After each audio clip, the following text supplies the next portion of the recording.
Okay. I don't know Claudia's last name. Can I just introduce her as Claudia? Oh, It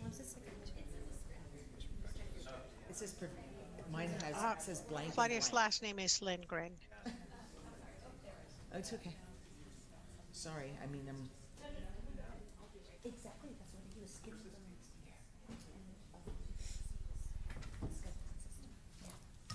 okay. Okay.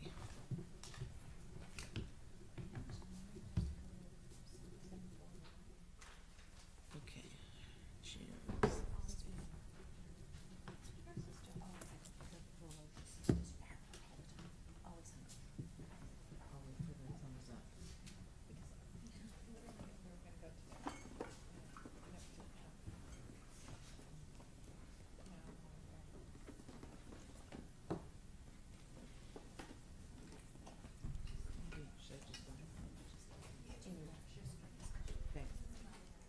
Thank you.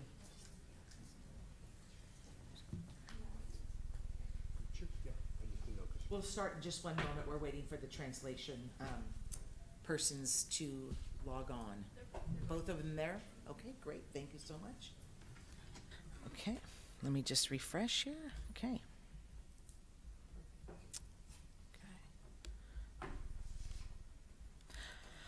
Okay. For those of you who have just joined us after closed session, welcome to this hybrid regular meeting of the Board of Trustees. Providing translation this evening are Claudia and Julie, and I would like to allow the translators an opportunity to explain how to use the interpreting feature on Zoom. Good evening, everyone. Yes, if you want to access the interpreting feature, at the bottom of your screen shortly, once interpretation services are turned on, you're going to see a little globe. You can go ahead and click in it and choose the language of preference. If somebody's speaking Spanish, in the English line, the interpreter will be interpreting into the target language. And same applies if you're accessing the meeting through your cell phone. At the top right-hand side, you're going to see three dots. If you click where it says more, you will see the globe sign. And again, you can click and choose your language of preference. Buenas tardes a todos. Los servicios de interpretación en español van a estar disponibles de una manera simultánea. Para tener acceso a la interpretación, en la parte inferior de su pantalla, en medio, ustedes van a ver un globo terráqueo, un símbolo de mundo. Si hacen un clic o un chasqueo, de esa manera pueden elegir el idioma en español. Y si están teniendo acceso a esta junta por medio de su celular, en la parte superior a mano derecha, ustedes van a ver 3 puntos. Favor de seleccionar donde dice más o more. Hagan un clic y de nuevo pueden elegir el símbolo de mundo. Y de nuevo los va a llevar a elegir el idioma en el que ustedes prefieren escuchar esta junta. Muchas gracias. Estamos a sus órdenes. Thank you. Thank you. I am Lisa Pelosi, Board President, and I would like to introduce my fellow trustees this evening, Jeannie Kerr, Maria Haug, and Laura Simon. Trustee Julio Oguin is unable to be with us this evening. I would also like to introduce our district staff, Superintendent Dr. Mary Lou Wilson, Chief Academic and Human Resources Officer, Mr. Christopher Heller, Chief Business Official, Mrs. Andy Stubbs, Executive Assistant to the Superintendent and Governing Board, Ms. Erica Madrigal, our IT Systems Analyst, Mr. Derek Machado. Additional district and site administrators are joining us in the audience this evening. We have our Director, Social Worker and Community Liaison, Mrs. Roxana Plancarte, Director of Curriculum and Instruction, Mrs. Mary Allen, St. Helena Primary School Principal, Mrs. Rebecca Rocha, RLS Middle School Principal, Ms. Corinne Cox, St. Helena High School Principal, Mr. Benjamin Cinto. We are delighted that you are viewing in person on Zoom, television channel 27, or on our YouTube channel. A copy of this board meeting video will also be available on our website at www.sthelena.org. In connection with items 4A, 4B, and 4C, the board received information and provided staff with direction. Item 5B is the Pledge of Allegiance. Please stand and join me in the Pledge of Allegiance. I pledge allegiance to the flag of the United States of America and to the republic for which it stands,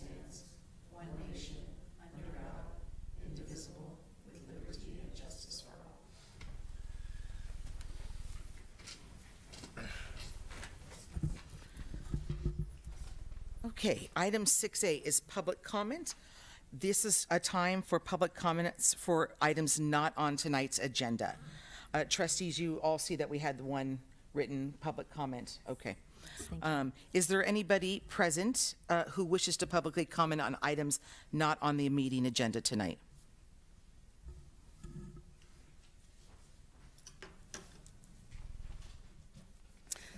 Alicia Summer, 199 Knoll Place, St. Helena. I'd like for us to ask the board to consider perhaps changing the times that some of the subcommittees meet. As a parent who also works, I find the 4 p.m. time very challenging, and I know it probably is to help accommodate the teachers' schedules. And so if we are unable to change that timing, I'd like the board and the superintendent to consider adding more accessibility to those meetings, whether that is in the form of recording them or offering via Zoom, so that parents who are unable to attend in real time can then go back and review them. And perhaps that there are meeting notes that are also posted somewhere on the website so that they can be reviewed at a later time. I'd also like to ask the board, in my research over the last couple of months in looking at board policies, there are a lot of other school districts who have a direct link on their main page to the board policies. Currently on the St. Helena School District website, the instructions encourage us to look at what's listed in a plain text format and email Ms. Erica Madrigal. However, if you learned how to navigate the site, you can realize that you can actually access the school policies and the board policies directly through a link online without having to go through that process. And so I just ask that we consider making that a more transparent avenue for parents who'd like to be able to research these on their own. Thank you. Thank you. Is there anyone else present who would like to publicly comment on items not on the agenda? Ms. Madrigal, any? There were no written comments submitted except for that's posted. Okay. If any viewers on Zoom care to comment, please raise your virtual hand. There's no public comment. Okay, thank you. We're going to move on to item 7, which are presentations. We'll take a small break after the last presentation in this agenda of these 4 items. So we're going to go on to A, which is the Citizens Advisory Committee Awards. Dr. Wilson, please. Yes, the Napa County SELPA, which is the Special Education Local Plan group, honors employees and students annually. It's very exciting, and we have quite a few nominee and awardees in our district this year. Our SELPA director, Ginny Mywald, is here, and I'm going to invite her to the podium to talk about and share these awards. I believe also, Ms. Madrigal, there is a video that you're going to share. So maybe, Ginny, would you like the video first? Let's do that. Okay, so let's watch the video, and then Ginny will speak on the microphone. I am Luke. I am from Addendum in the school here in Napa. I am in 8th grade. We're going to CAC Cuisine Awards. I'm Ginny Maywald, Napa County SELPA Director. It's my pleasure and honor to bring to you a very special student who displays being inclusive and the sounds of what our students with special powers and special needs bring to you. Thank you, and with no further ado, here's Gio.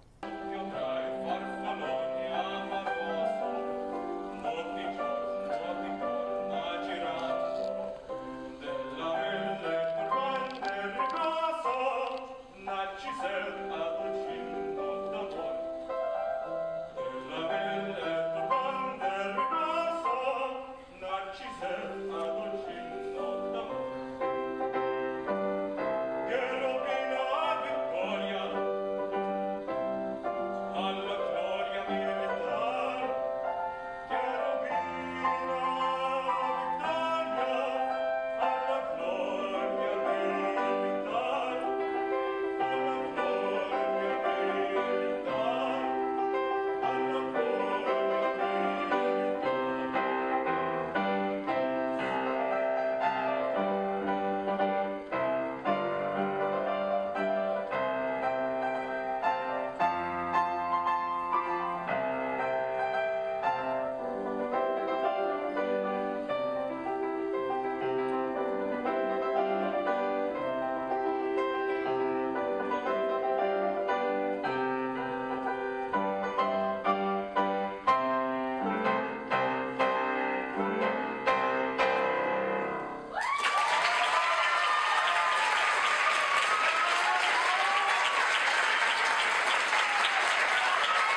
Amazing work by Gio. Thank you very much to Gio, the staff at St. Helena, and his choir teacher. It's now my pleasure to introduce our co-chairs of the Napa County Community Advisory Committee, Darcy Storms and Amy Barberi. Each year we challenge students in kindergarten through 12th grade across Napa County schools to show creativity in putting kids with and without disabilities together, working, playing, and having fun. This year's Creativity Challenge theme was Be Inclusive. I'm pleased to say that our winners this year are from St. Helena Elementary School. They created an amazing sculpture that really shows a picture of inclusion. Please join me in congratulating Julie Haig and Soren Schramm. Let's hear from them now. Our project was about obviously inclusion. The idea behind the project was to make it look like there was a group of kids that were looking like they were having fun.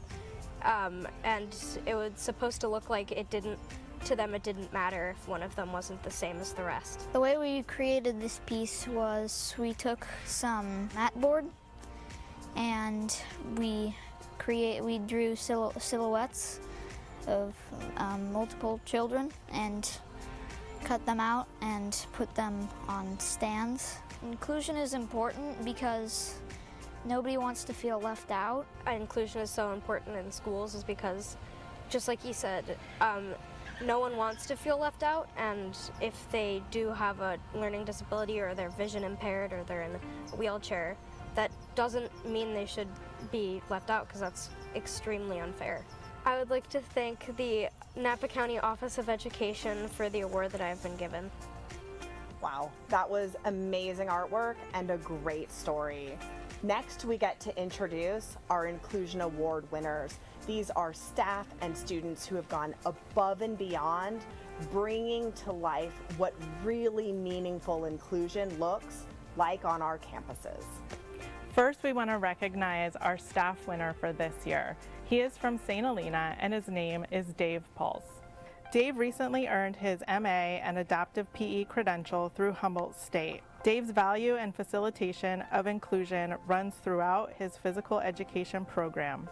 Dave maintains high expectations of students regardless of their perceived or real physical abilities and nurtures those expectations through genuine communication, student-teacher rapport, and through an innate sense of empathy.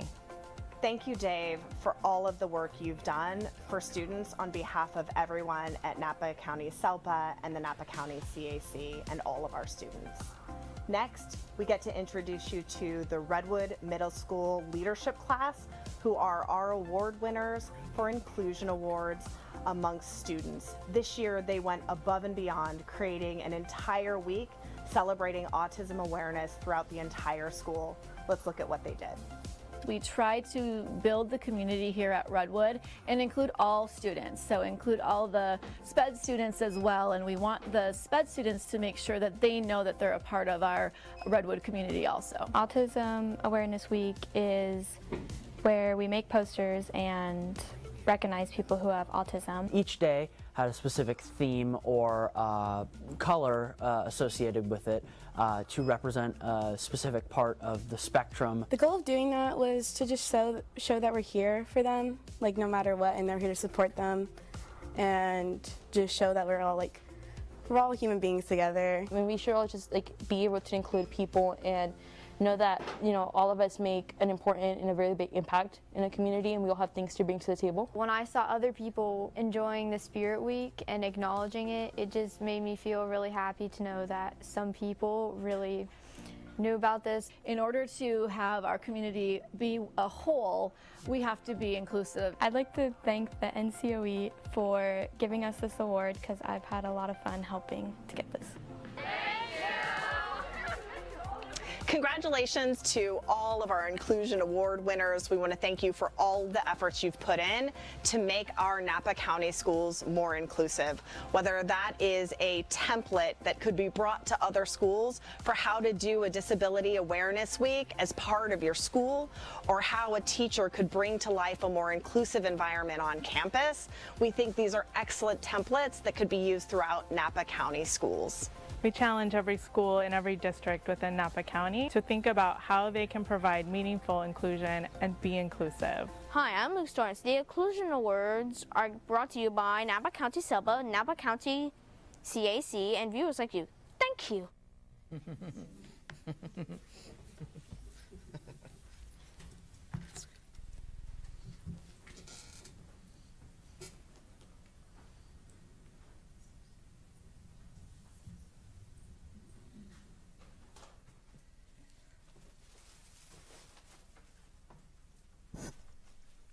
Well, good evening, Dr. Wilson, Board of Trustees. It's a huge pleasure to be here this evening, and members of the public and parents and students. I'm Ginny Maywald, and it's, like I said, it's a huge pleasure always to be here in St. Helena, but as you can tell from our county awards, St. Helena really took a sweep this year of our awards, so congratulations. I'd just like to say, Dr. Wilson, you know, there's always a champion, right? There's always someone that's holding it all together with grace and with tenacity and the perfect coalescence of both. So thank you for being that person here. You're going to be missed. I'd like to also thank Mr. Heller and Mary Ellen. Both serve on multiple committees of the SELPA and as well as the CAC. So thank you for that. Mr. Pauls, would you mind coming up, please? And Mr. Cincto, thank you for the nomination. So I'd like to just say that this award comes from a parent vote, okay? It comes from vetting, it comes from people really looking. And personally and professionally, I must say that you win this award means a lot to me. So many, many years ago, there was a little girl who was born deaf and wanted to play sports. And many years later, when she became an Olympian and a national team member, she said in an interview when asked, how did you get to this level? And she said, I had teachers and I had coaches that let me in. So it takes people like you to let kids in, to help them, you're making me cry, learn, play, and feel like real human beings. So thanks for being that person. So your award is actually another student that won honorable mention, their artwork for you. Oh, awesome.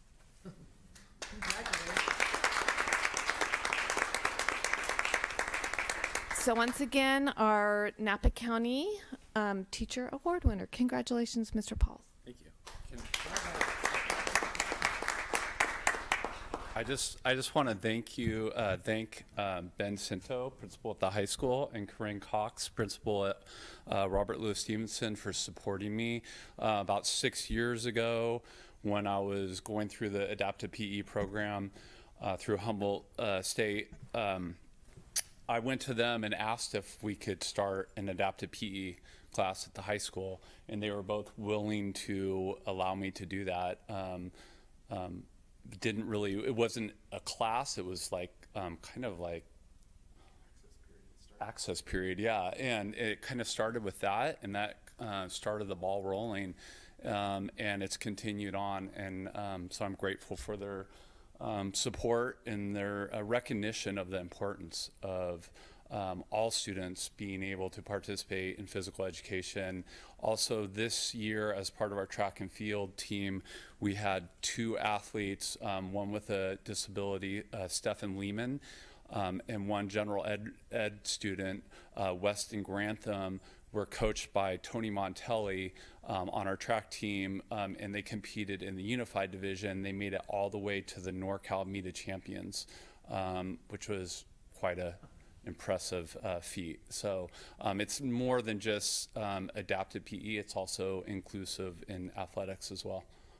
But I'm grateful for the work that I get to do with the students, and I get to receive the gift. Thank you.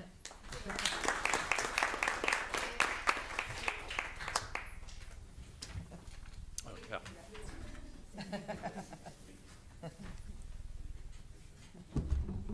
Congratulations. Thank you for everything. Thank you, Mr. Ross.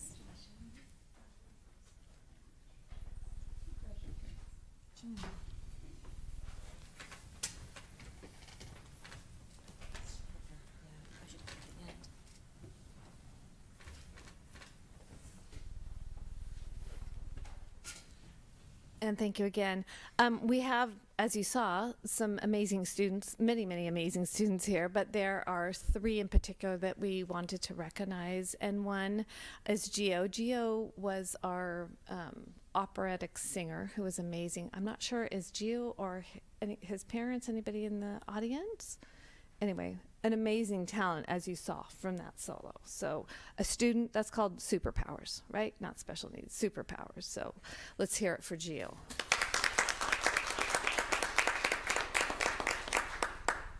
The other 2 students I'd like to recognize are June and Soren. I have a feeling there's one of them at least in the audience tonight. So I'd also like to share that June's name is June, not Julie, as she was in the video, and I'm ready to hire her, so we apologize for that error. Obviously, that young lady is tremendous. But Mr. Soren, since you're here, are you okay coming up for a moment? Are you comfortable coming up to the podium and being recognized by everybody? All right. Once again, we have a student winner, an amazing, as you heard, articulate, handsome inside and out, and artistic student. And you know what our teachers do, what the board does, what our superintendent, what your administrators do is all important. But you know who the most important people are? Students in the school, right? The most important people are students. So that you include others, that you articulate it, probably as well as anybody in this room, and there's a lot of talent in this room, we're extremely impressed with you. And so you were chosen by the county as one of our winners. So keep it up. Thank you for thinking of others and letting other kids play and learn and grow with you, because you're the one that makes them feel the best. You're the one that makes them feel included. So thank you. Your award tonight is actually, you're the first place winner by the second place winner. And it shows hands of inclusion, and it's given to you for your work and your inclusion. So keep it up. You're a great young man. And to parents of Mr. Soren, if you're in the audience, I'd just like to say A+. We in education know that this doesn't just happen, right? This starts in the home. It starts with parents understanding the importance of inclusiveness. So thank you for being those parents. All right?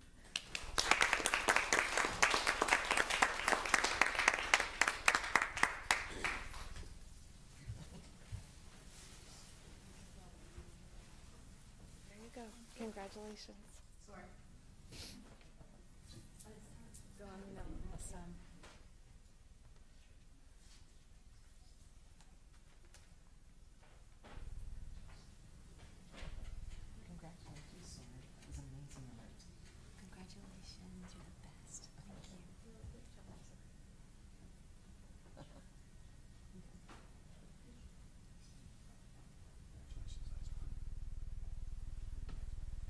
And thanks once again to everybody. We appreciate the time to recognize both special education and general education students, and especially the work of this staff and this administration.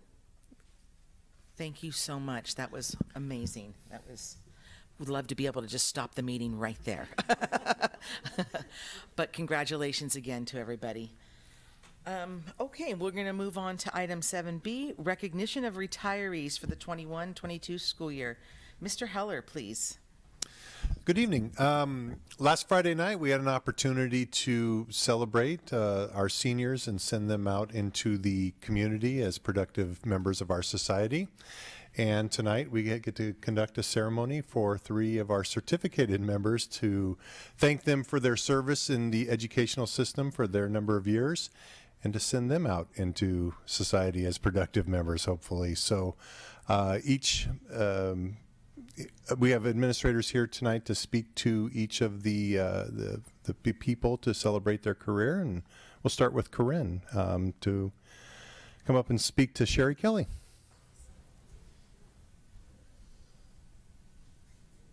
Sherry isn't here this evening, but I wanted to recognize all she's done in this district regardless. She's been working in St. Helena for 30 years, and I have to have a cheat sheet because she's pretty much the most highly educated teacher I've ever worked with in my entire career. So just to give you a list, she has a multiple subject teaching credential, which is where she started. She has an administrative services credential. She has a teacher librarian services credential. She has a single subject credential in history. She has a single subject credential in science. She has a third single subject credential in computer science. She has a reading certificate, and I believe she has 2 master's degrees. So Sherry is really emblematic of a lifelong learner. She started a program at RLS about 4 or 5 years ago, the Makerspace program. I know all of you have been in that classroom. It's something that was really close to her heart, and she has so many, obviously, variety of skills. I don't know anybody else who could have taken that on and taught it the way she's had. So she will be greatly, greatly missed. And I just want to thank her again for her years of service. Okay. Thank you.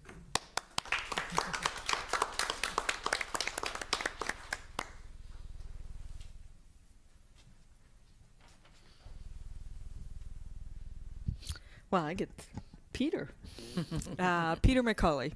So I'm Mary Allen, Director of Curriculum Instruction. Good evening, everybody. And I am very fortunate to speak a little bit about Peter McCauley at the middle school level. I mean, at the elementary school. I'm going to try not to cry because Peter has been in this district for a very long time and done a lot. So I'm going to share a few comments from his colleagues, and then I'm going to share a few of my own. From his colleagues. For those of you who don't know Peter, he is often known around campus as St. Peter. It doesn't take long to see why his nickname is so fitting.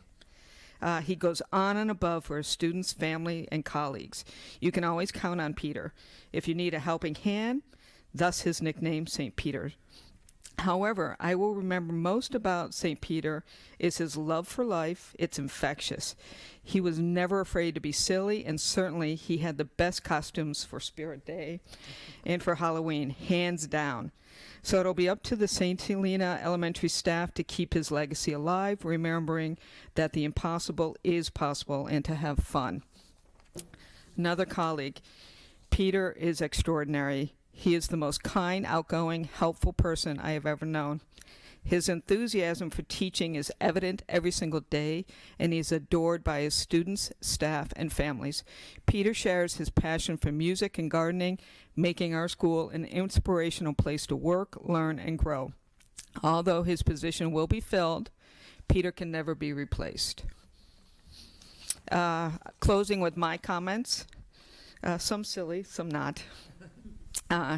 He will be missed greatly by all. His heart, his passion for his job of teaching special needs students, and frankly all students who pass through the elementary school, was apparent each and every day. He loved the kids and loves the kids, and it showed each day. He is and will always be about the students.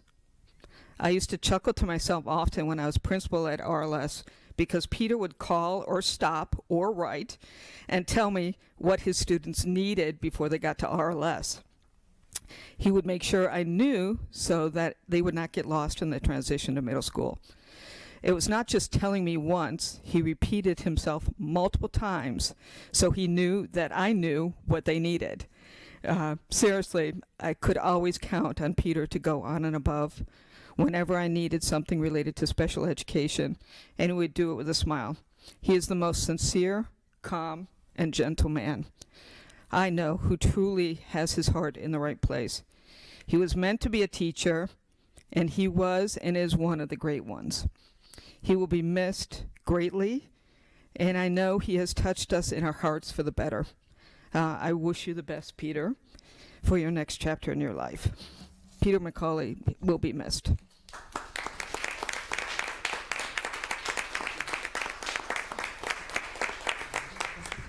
Thank you. I really just want to say every day that I came here, I felt so fortunate to be here because I have worked in many places in a few different countries and many districts before I got here.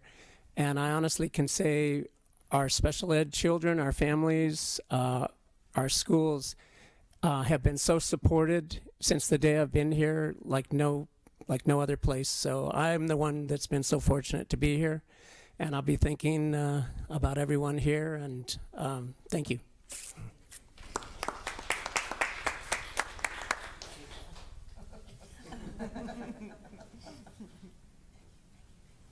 Thank you, Mr. McCollum, for sharing your heart and your talents with us. Thank you very much. Thank you. So wonderful. Thank you so much.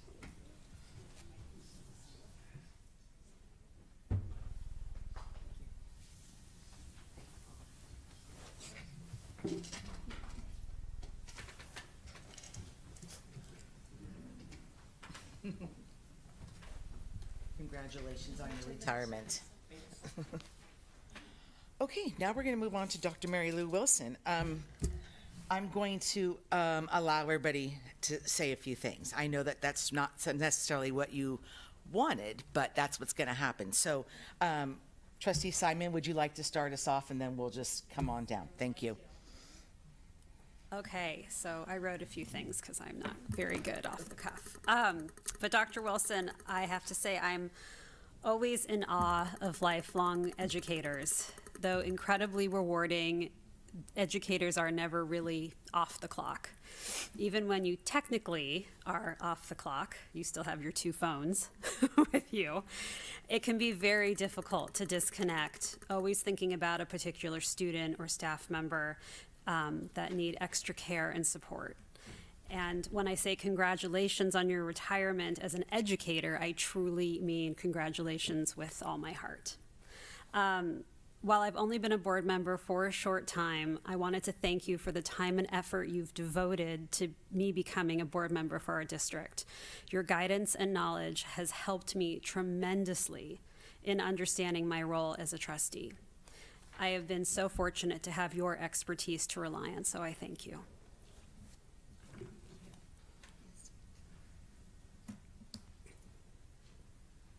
So, Dr. Wilson, it is not possible with a few words and one short speech to sum up what you have done for our district over the last 8 years as our superintendent. So I will focus on one event, specifically how we as a district were there for our students, staff, and community during the pandemic. No other district in Napa County was able to manage to return to the in-person instruction with the classroom hours that St. Helena had and stay open. As for our remote learning experience, while it was challenging, it was only possible because Dr. Wilson had overseen the restructuring of a technology department that was frankly in disarray when she inherited it and when she first joined our district. What she achieved for our students during the pandemic is what only a small percentage of districts could manage throughout the entire country.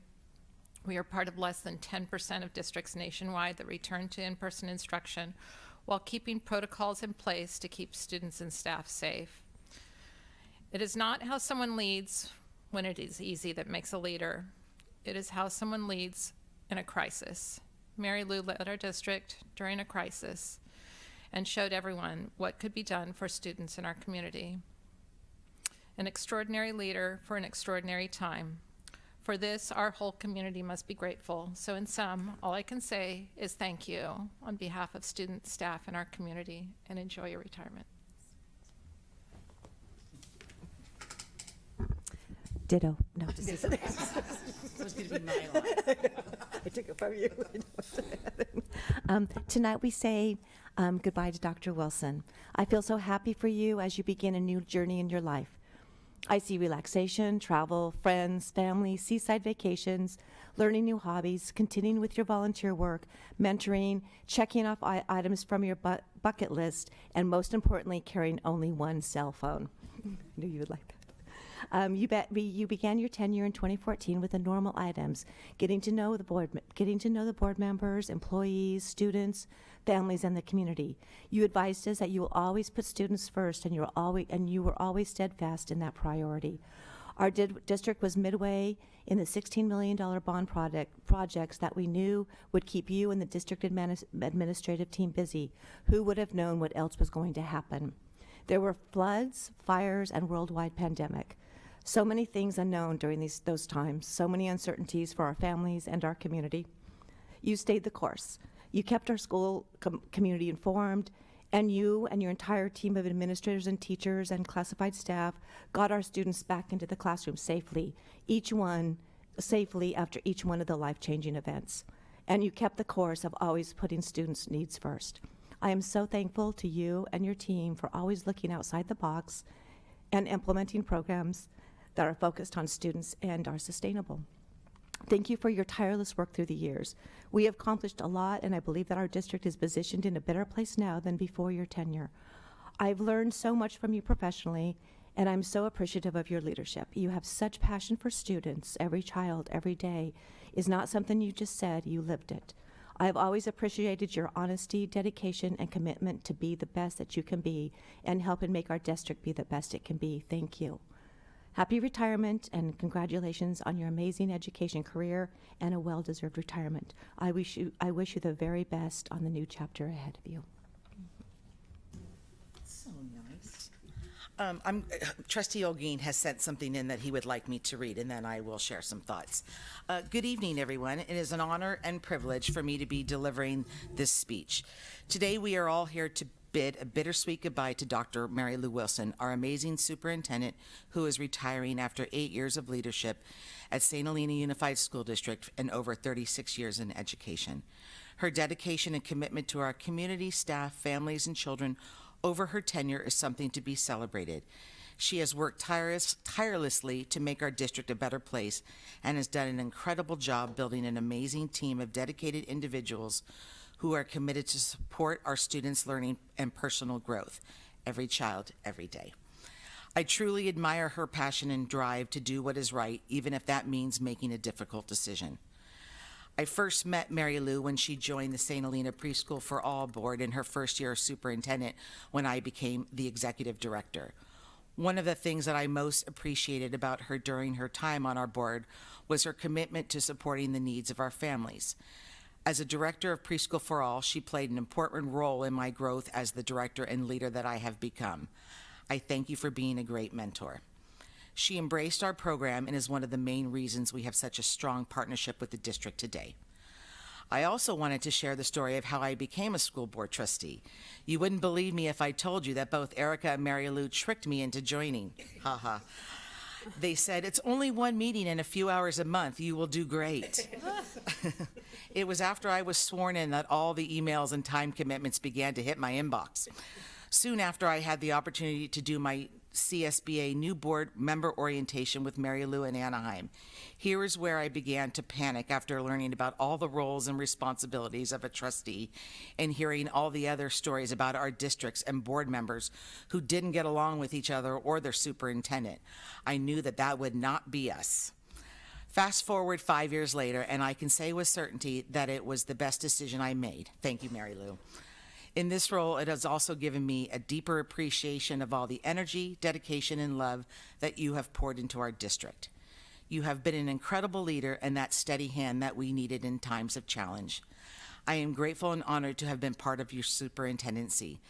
Congratulations. I hope you find the time to relax and find that passion whatever you decide to do. Julio. Okay, so Jeannie took my line of saying ditto, but what I'm going to also read so I can stay on track. As I reflect on my time working with you, I am grateful for many things. Your leadership and guidance these past 8 years for our schools and students, a working relationship that has helped me to grow into and understand more completely the role of a trustee, and for leaving St. Helena Unified poised to move onward and upward from the foundations that exist today. As a board, we give recognition that you are leaving us with a stellar executive and administrative team that continues to meet the needs of our students and who work diligently and continually for the betterment of our students. The governing board is also aware that we have been most fortunate that you remained with our district during severe community crisis and the pandemic. As a board, we appreciate the work you did to stay informed for these unforeseen and new events in our own town and beyond. We know that that was definitely a learning experience. So with that, The finish line is in sight, and you are finishing strong, as we've been saying in the recent past. Retirement is one of those major life milestones that mark the ending of one chapter and the start of another one. Often when you think that you're at the end of something, you're perhaps at the beginnings of something more amazing. Congratulations on your retirement, and I hope it exceeds your expectations. So thank you very much, Dr. Wilson.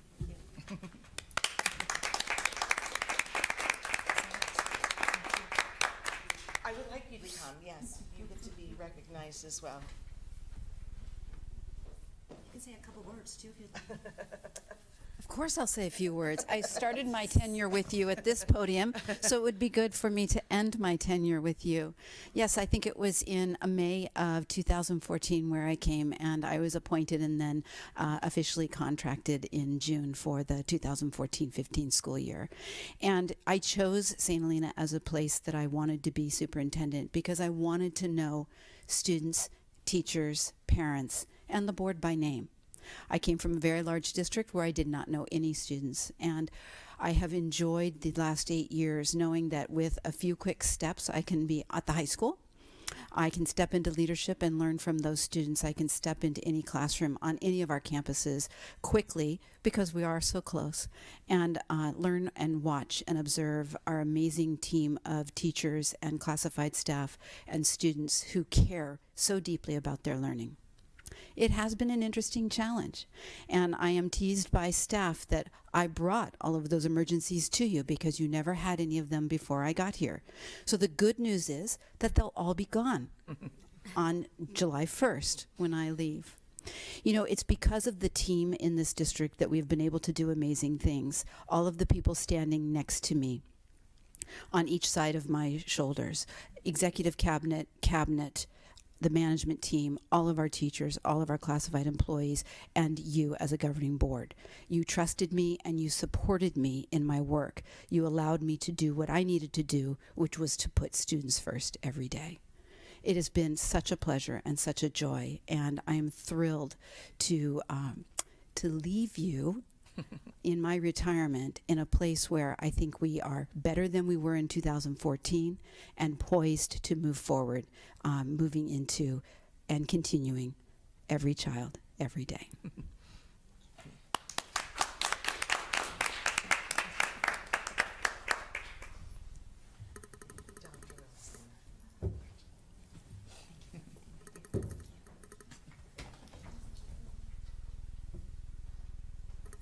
President Pelosi, we do have a public comment. Okay, great. Okay, thank you.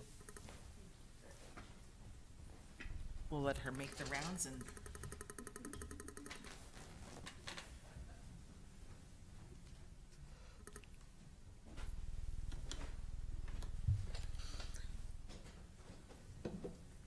okay, Erica, would you like to have that person? Mr. Farrell? Good evening, Board and Board of Trustees. It's Brandon Farrell. I appreciate the opportunity to come on via Zoom for this public comment. I would like to echo and just show my appreciation for the 3 retirees as well. I've had extensive, a really strong and extensive relationship with the 2 teachers as union president. I've enjoyed working with them for the 6 years that I've been the president and wish them nothing but the best in their retirement. I know that they will take the experience from St. Helena Unified and apply it to whatever that they choose to do in the future. Dr. Wilson and I started working together more extensively in 2016. And I can say there were so, as everybody has already said, there has been so many instances where you can chalk up another tally on the, oh my gosh, what are we going to do list? And I just want to say that those experiences will live with me as an educator for the rest of my life. And I will remember different aspects of those challenges for the rest of my career. So I want to say thank you to Dr. Wilson for her 8 years here at St. Helena Unified And I wish her and her husband, Bob, nothing but the best in retirement. And I hope they come back to the Fajita Fest every year to purchase all of the goodies that we have for them, because I know Bob will drag Mary Lou to her one sports event of the year. So I appreciate your commitment to the district, the commitment to the students, and wish you nothing but the best. Thank you, Mr. Farrell. Okay. I think we're ready to move on. Well, I know, but normally, is there any other public comment? Okay. Okay, 7C is the introduction of new administrative staff for the 22-23 school year. Mr. Heller, please. Yes, well, with every goodbyes, we have some hellos. We have two new staff that are joining our administrative ranks. And the first that I'd like to introduce is the new principal of the St. Helena Elementary School, who's joining us via Zoom, Carmen Emery. Carmen comes to us with several years of experience as a site administrator and a teaching coach in the San Diego area. She first visited St. Helena 8 to 9 years ago as part of the Doug Fisher, Nancy Fry team as an instructional coach, and worked directly with the St. Helena elementary staff. And it was there that she felt some sort of kindred spirit connection to the school site and felt that she would someday be back. And as it turned out of a very strong pool of candidates, she was our top candidate that was selected. So I'd like to introduce to the board and the community Carmen Emery to say a few words. Carmen. Unmute. Hello? Yes. Hi, Carmen. Oh, great. Hi. I'm not even sure. I think you can't see me, but I just want to thank everybody for the nice, warm welcome that I received when I was there a couple of days ago. I really felt very excited. And now that it's very official, I'm excited. I'm actually glad you can't see me right now. I'm in the middle of packing. I will be moving and relocating up to that area this Saturday, and I'm very, very thrilled to be making this change. I cannot wait to get to know all of you better, and especially to my my little community. I'm very excited to get to know and get to work with you in order to make sure that we are providing the best possible learning experience for every one of our little dragons. I cannot wait to be there. So thank you very much for the welcome again, and I look forward to seeing you all very soon. Great. Thank you, Carmen. And then also earlier this year, the governing board approved a new position for Director of Technology and Informational Systems, and we conducted interviews for that and hired an internal candidate, Derek Machado. And Derek is obviously well known to our staff and governing board, as he hides in the back most of the time here once in a month, operating our system to allow the technology side of the house to function and allow us to perform this via Zoom. He has a lot of knowledge and leadership in myriad of technology items that have been popping up throughout the years, and that's what's made him a very strong candidate for this position. He's excited and eager to learn, and I did want to share one fun fact, is that Derek was one of my students when I was principal at Middletown High School. So I've known Derek for, oh gosh, I don't know how many years, but that is a little fun fact. So it's fun to watch him matriculate from a student now into a leadership role. So congratulations, Derek, and welcome aboard. I just want to say thank you to everybody, and I want to thank a few people just to start. I won't take long, I promise. But I want to start by thanking Dr. Mary Lou Wilson, Chris Heller, and Andy Stubbs. For the last 6 years, Andy and Chris have led the IT department and empowered the team in all our projects to further improve technology within SHUSD. Their leadership and mentorship have been invaluable, and I hope I'm able to iterate on their success. I would also like to thank a few of my predecessors from my current role, Joshua Brockwalder and Horacio Mendoza. They were instrumental in growing my knowledge in this field and at this school district. Some of my other team members, I'd like to thank Zach Moore, one of our former technicians who has and still does push me to be a better technician and leader, and our current team, Bryce Humphrey, who you've likely seen hustling around the campuses this year, addressing any and every need to its fullest, and Michelle Haupt, whose invaluable knowledge in data management, administration, and integration has been a boon to this district for many years.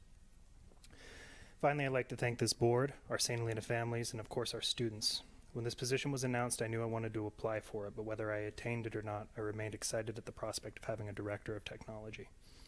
To me, this signals a willingness to further improve upon the innovations SHUSD has built, and I couldn't be more excited to be a part of that process. I've worked here for the last 6 years, and in that time, I feel I've grown to understand our systems from top to bottom, created and worked on processes to better support staff and students, and improved our infrastructure to be as close to top of the line as possible. But what's moved me are the staff members I have helped support and their students that have benefited from the work. Staff members like Ashley Wright, who pushes the boundaries of creation versus consumption when regarding content creation. Deborah Carnes, who utilizes everything from enhanced projection technology to specialized fonts to further learning in her classroom. John Harrington, who inspires his students at both the middle and high school level to innovate and learn not just one facet of technology, but multiple.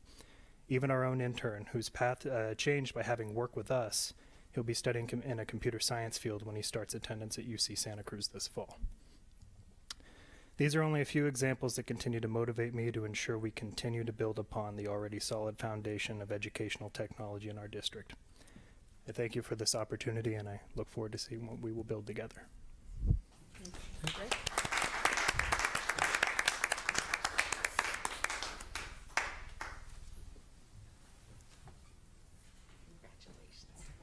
Congratulations and thank you. Thank you.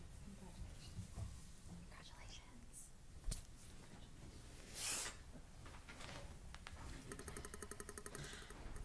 I thought maybe his job title would be like IT Knight in Shining Armor, but I guess we have to call him the Director of Informational Technology instead. So congratulations and welcome to you, Dr. Emery. Okay, we're going to move on to item 7D. This is the presentation by the Boys and Girls Club of St. Helena, the enrichment programs. Mr. Nick Haley?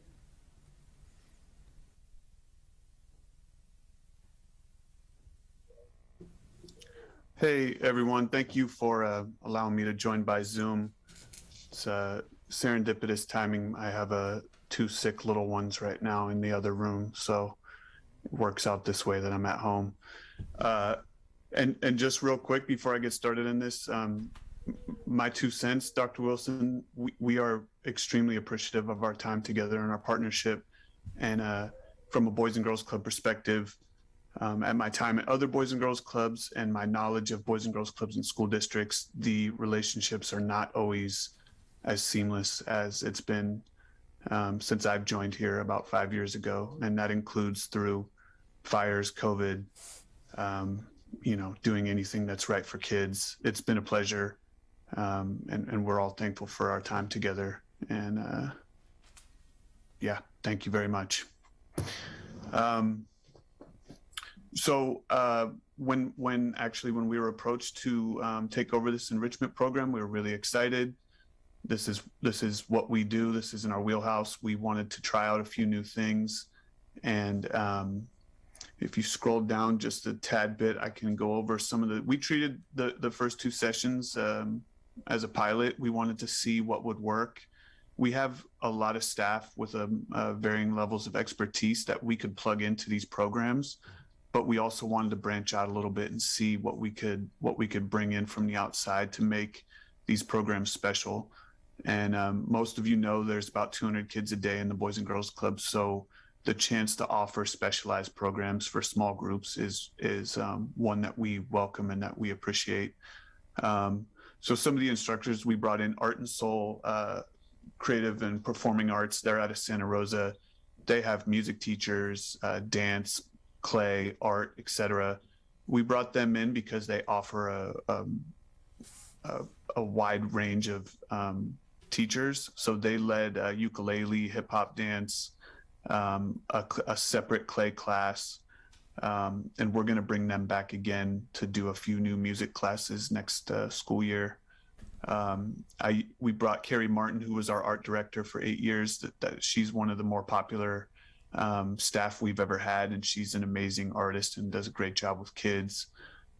She'll be probably a constant in these enrichment programs because she offers just such a great program for the kids. NCOE recommended a few enrichment teachers for me, and we brought in Monique Rutherford, who does plain clay. their current, or they were our second session in clay sculpting, and the kids really liked that as well. And then you might recognize these names. Fawad and Shabazz are volunteers at the club, former St. Helena students. Great kids. They're there volunteering a couple days a week, and I approached them both just because of the relationship they had with kids, and said, would they be interested in leading a STEM class? And both of them looked at me like I was crazy at first, but they did an amazing job.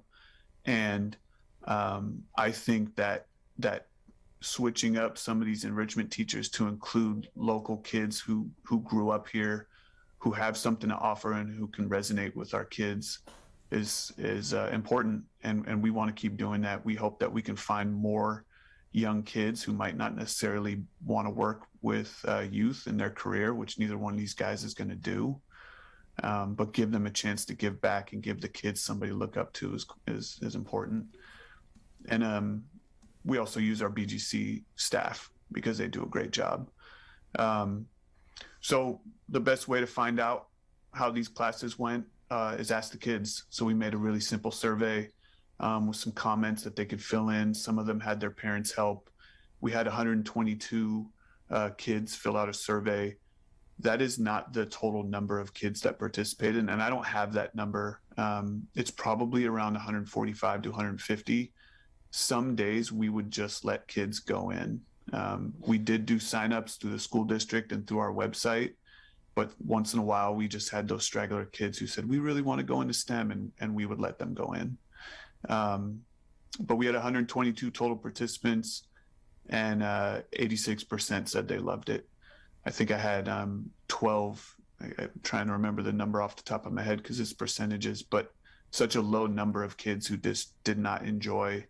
And one of those kids, I read his comment, he took STEM and he said, I need more explosions in my STEM class. So fair assessment, but that gives you a feel for how much these kids really enjoyed this. Our three most popular, according to those surveys, and then just word of mouth from parents, was art with Carrie. This STEM class really, really resonated with the kids because the guys had so much energy and did a great job. And then we did pickleball with our staff this last time that the kids love, and I think everybody's loving right now. You know, everybody's playing pickleball everywhere. I had this great quote from Miss Waters. She wrote me a very lengthy email about all of the enrichment classes, about the Boys and Girls Club, and about our partnership with the school district, about how important it is for her kids. She just said this, you know, you can read the quote for yourself, but the rest of her email just said, you know, we love that they can have some specialized choices. They loved the safety of it being with Boys and Girls Club, that it was all within our building. All these people were vetted through us, and that her kid could go and choose some really amazing programs and have this great experience. And as soon as her child was done, they could walk right straight into the gym and continue on with Boys and Girls Club programming. So we were really grateful, and we got nothing but great feedback from parents. We actually did not have any negative feedback, no constructive criticism. It was all positive, and we were really grateful for that. Being in Zoom, you know, I wish that some of you could see this in person, but I tried to include some of the pictures that represented it. We used art room on campus at times just to branch out. I included some quotes from the kids that you can see the guys in the STEM room. They had the kids outside. You know, the comment about explosions, I was dubious. I saw a lot of messes, a lot of exploding things, but these guys did a great job. The kids had so much fun in there. And we got a lot of really great comments from all the kids on their surveys. I wrote this one on there. I think I had spoken to Mary Lou or Mary Allen at one point about teens and enrichment programs for teens. We have this great teen program on campus. One of the young ladies wrote, I hope they have this when I come to the teen room. And that's something to kind of stick in our hat for the next session, is just to think about what might resonate with some teens. But I'm glad that I saw that that comment. And then, you know, some beautiful art with Carrie. She just does a great job. And then our staff, Danny, who was a kid with me when he was a little guy, when I was a gym coordinator at a Boys and Girls Club. He now works for us, and he ran the pickleball and did a great job. So we're thankful. We were really thankful to be asked to partner on this. We love this. We love being able to give our kids these specialized programs, and we hope to continue doing this. And I hope to branch out a little bit more. I have already contacted some people for next year that would include some local chefs from Goose and Gander and Mustards to lead cooking classes. We want to branch out our music. We want to expand on the STEM into robotics and some different things. And we're really excited. So again, thank you all for partnering with us on this. And in the end, just as many of all of your speeches honoring Dr. Wilson, the kids benefited from all this. They loved it, and we want to say thank you. Great. Thank you very much, Mr. Haley. That's great. I think I speak for the board when we say that the Boys and Girls Club is a very treasured and valuable, community member for our students. Even from personal experience, my kids always enjoyed every moment that they were there. So thank you for your time in putting that together. Absolutely. Trustees, any other comments? Okay. Okay. Thank you. Have a good evening. Hope your children feel better. Me too. Thank you. Thanks. Thanks. We're going to just take a quick break after the presentations here, and we'll just basically take 5 minutes and we'll reconvene. Thank you.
Hello. Okay. Thank you, everybody. Welcome back. We're going to move forward with item 8A, the Superintendent Subcommittee reports. We have just one for tonight, and that's the Equity and Inclusion that happened on May 24th. And Trustee Simon, please.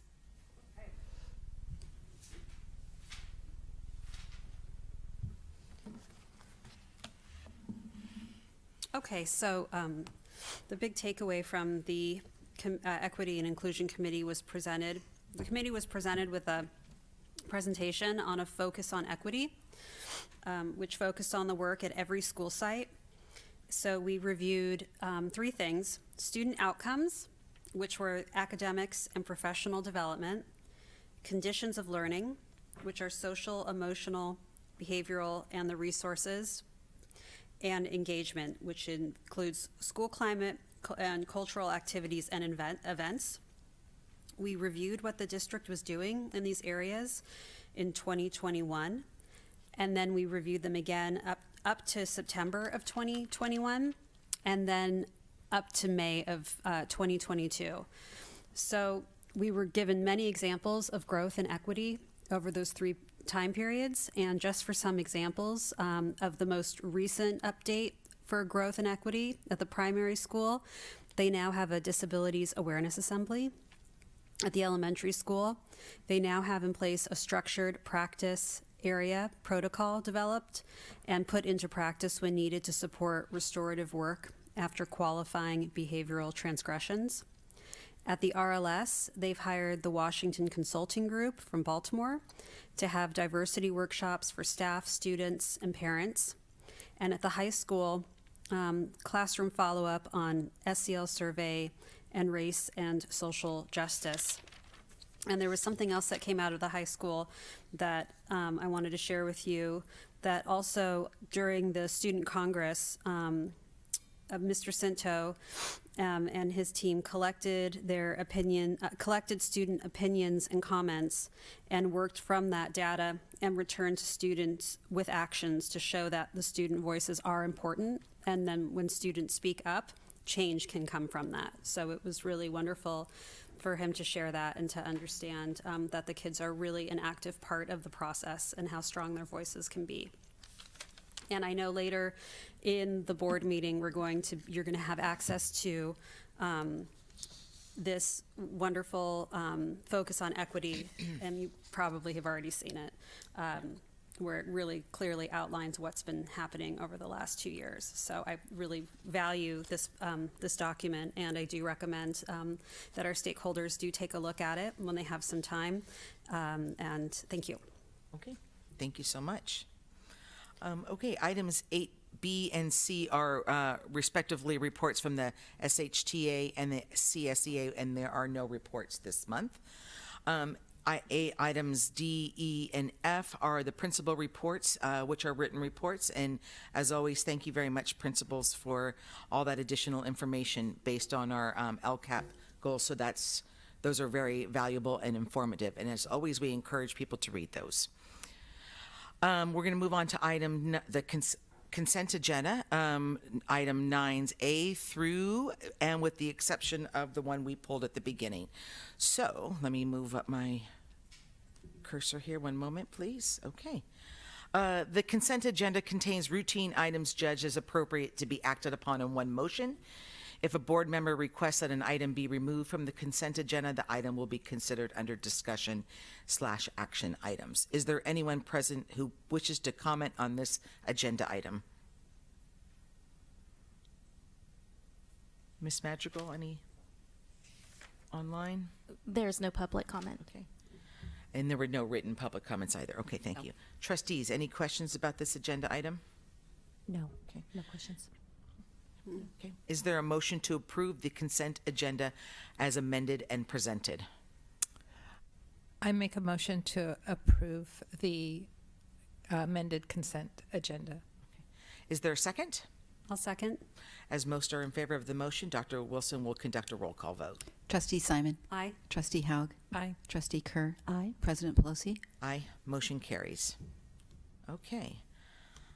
Item 10A, the adoption of Resolution 21-43, recognizing a state of emergency and authorizing teleconference meetings pursuant to AB 361.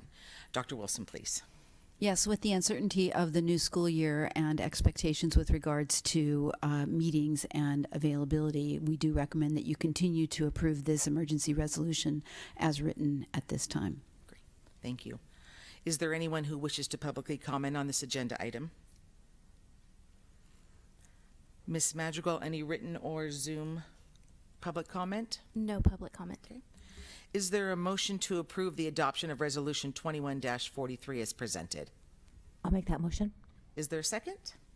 I'll second. Okay. As most are in favor of the motion, Dr. Wilson will conduct a roll call vote. Trustee Simon? Aye. Trustee Haug? Aye. Trustee Kerr? Aye. President Pelosi? Aye. Motion carries. 10B, reports on the St. Helena Unified School District's commitment to anti-racism. Dr. Wilson, please.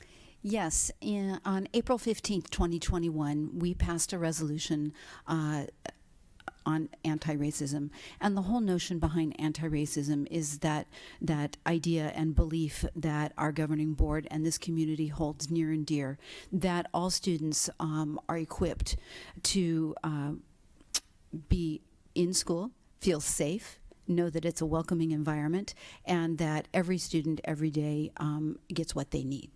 So with that resolution, I wanted to provide a report to you. And so, Ms. Madrigal, if you could open up the working document. I'm sorry, not that one yet. Yes, that one.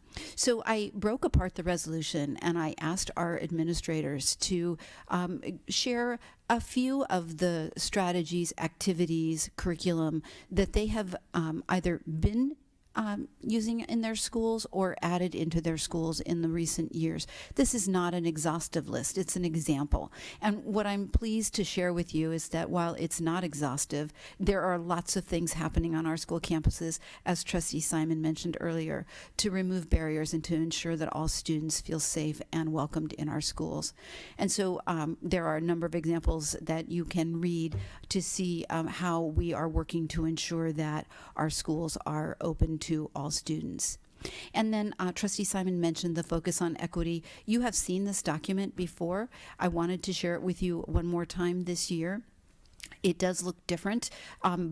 Previously, it was a vertical document, and it became pages and pages and pages, and so we moved it to a horizontal document. And the color codes help you to see what was happening before this school year, what was added at the beginning of the school year in green, and then what our schools added and our district added between the beginning of the school year and May of 22. And as Trustee Simon mentioned, it is a working document. It's a historical document that truly can assist all members of our school community to understand the commitment to removing barriers for all students and our employees to be successful in our school environment. So I bring this to you as an annual report and would entertain any questions at this time. Great. Thank you very much. Is there anyone who wishes to publicly comment on this agenda item? Ms. Madrigal, any written or Zoom comments? There's no written comment or Zoom comments. Okay. Thank you. Trustees, any questions about this agenda item? I do have a question about Resolution 2020. In the past, we do revisit our resolutions from time to time, and I know that this resolution was written together with the leadership. Was it the leadership class, or maybe it was Joe Brody had some input in it? It was Joe Brody and the Equity Committee. I'm trying to remember. No. No. This one came forward from staff. Okay. In April of 2021. I see. I'm wondering if it might be good to revisit it at some point next year with input from our high school. Just maybe have them read it and see if they have any suggestions for a revised, updated resolution in the coming school year. Does that sound like something that would be? Yeah, I agree. I think with all of the work, the good work that's been done this spring, that it would make sense to revisit it. Okay, since we've revisited I just think of some of the resolutions that we've revisited and made better and updated. We could also look at. Right. I think you're thinking of the one that Joe Brody did when it was like the Green Initiative resolution. Maybe but I think that this resolution was built out of Certainly. the petition that was presented to the board. Am I correct about that? No. You're talking about the petition that was signed by, that was former alumni and the 700 people, that one? Yes. I don't know if it does. I don't think it was. Regardless of where it came, why it came to us, it's an important resolution, and I have great value in the resolution, and I think what our schools are doing is important, and revisiting it, I think, is a great idea. Okay. Thank you, Dr. Wilson. Thank you, Trustee Howe. Any other questions? Okay. Okay, 10C, approval of Resolution 21-42, specifying the conduct of the election for governing board members to be held on November 8th, 2022. Dr. Wilson, please.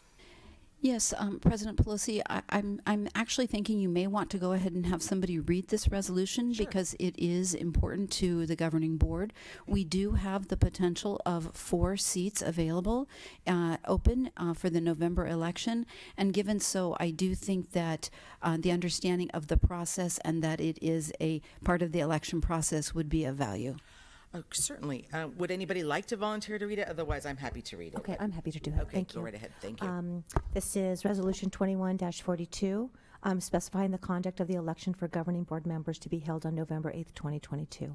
Whereas California Education Code Section 5322 requires the St. Helena Unified School District Governing Board to adopt a resolution specifying the conduct of the election for governing board members to be held on November 8th, 2022.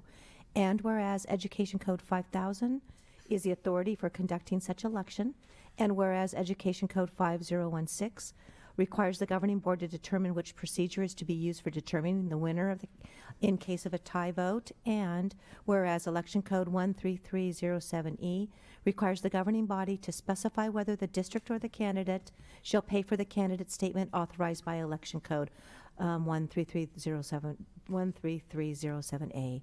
Now, therefore, be it resolved that the St. Helena Unified School District Governing Board specifies that an election for governing board members will be held on November 8th, 2022, and conducted according to the California Elections Code.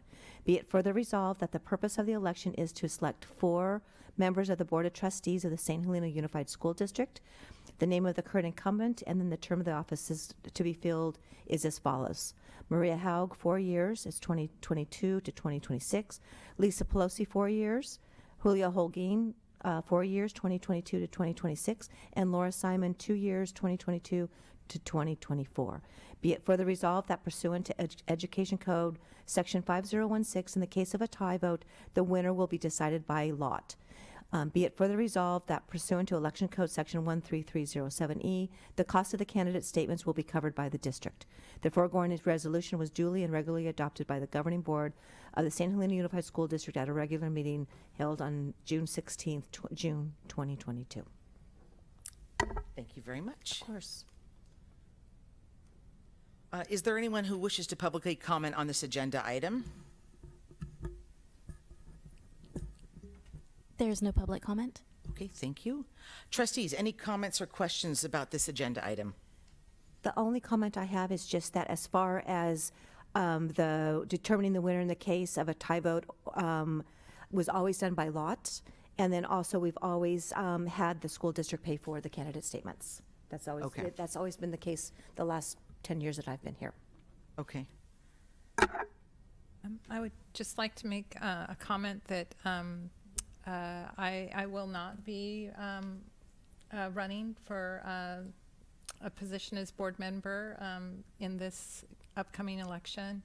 I really am grateful. I'm still going to be here until November, so I'm not saying goodbye yet. But I'm encouraging any committed community member to have the rewarding opportunity of becoming a school board member. And I encourage anyone who's interested to definitely throw their hat in the ring, because it'll be one of the toughest jobs you'll ever love. Thank you. Thank you. Any, I think at this point, I would be comfortable making a declaration that I would be interested in pursuing the 2-year seat that is open. So, Trustee Simon, however you feel, but I just would like to declare it at that point that is something that I would entertain to stay on for another 2 years. Yes, and I agree with you. That's fine with me. Okay. Okay. I'll take you as long as we can have you. Okay, well, that's very kind. Thank you. And just as of July 18th, you can log on to the county website, and as of July 18th, all of the current timeline, paperwork, and whatnot will be available for you. It's very straightforward, and then you would pull what they call pulling papers, and they have to be filed by a deadline, but that is not released as of yet. Yes, and Ms. Madrigal, if you could go to the district website. For the last election, Ms. Madrigal and I worked on some informational items for potential board members. One of them was a webinar, and some members of the community here were even in that webinar with us. So there is some information on the website that can help a potential board member to better know what it is to be a board member and some of the roles and the responsibilities. The document that Ms. Madrigal just had up is the basic facts about the school district and the board. And then the next one that she's going to show is an overview of lots of information having to do with the school district and what kinds of responsibilities you have as a board member. And then the last one, I think, Ms. Madrigal, is, yes, this is what Trustee Simon mentioned earlier. This is the orientation schedule that we've put together for new board members because there's lots to learn. And I'm sure that will be updated and modified in the future. And then finally, there is a video that Ms. Madrigal is going to show you how to open. Go. And we're not going to watch it because she knows I don't like to see myself on video. And that was the two of us talking through the process and what it is to be a board member.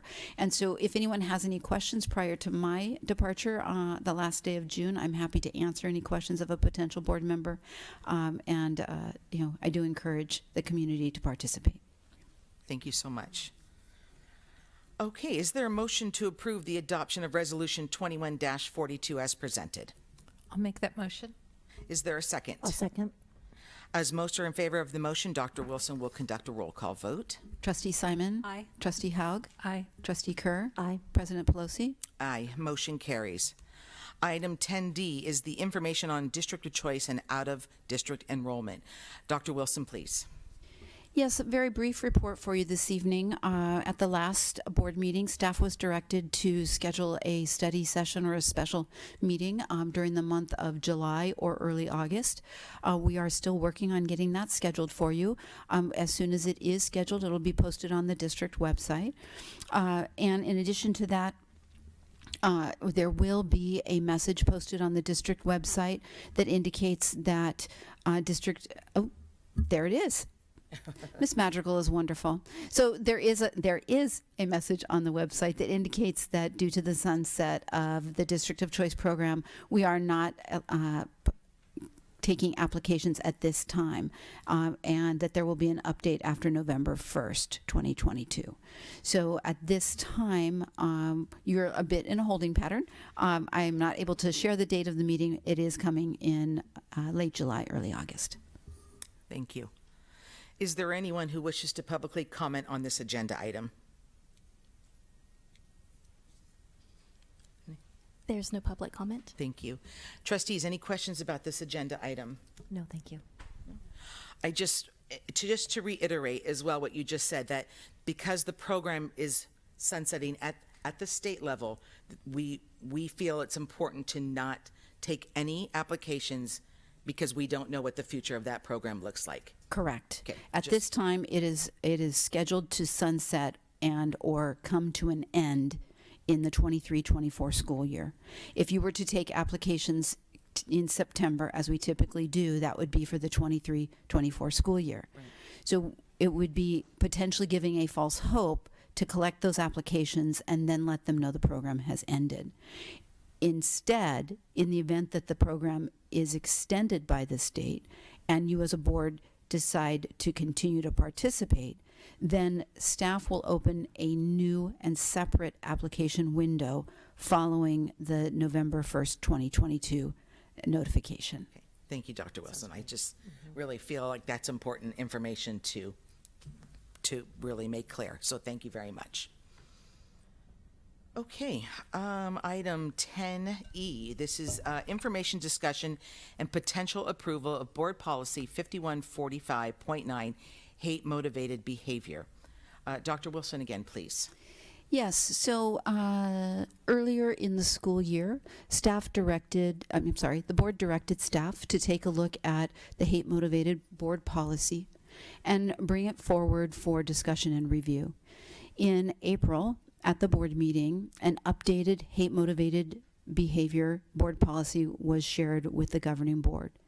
And at that time, staff was directed to consider an administrative regulation to marry with it to provide staff with instructions on how to implement that board policy and ensure that within that AR there was a clear definition of what hate-motivated behavior is. So what you have before you now is the board policy that was brought to you on April 21st, 2022, with the recommended changes from the board policy committee at that time. No changes have been made since that meeting to the board policy itself.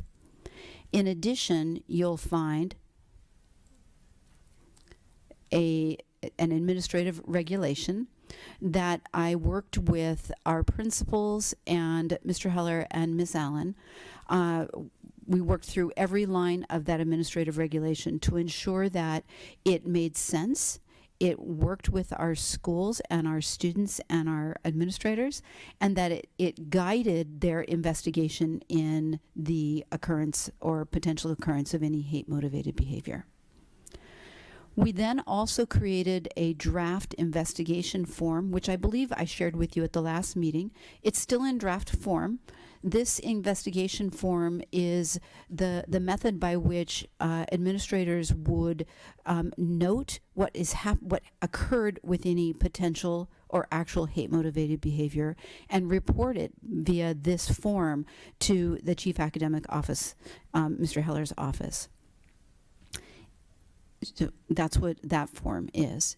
And then in addition, as we were working specifically with the middle school, what I realized was that we really could develop our progressive discipline information for all of our schools in a more well-versed manner, much like the high school has had for a number of years. So what you're looking at now is progressive discipline outlined for the primary and the elementary school. And these are exhibits. So this is not something as a board you would be voting on. You vote on board policies only.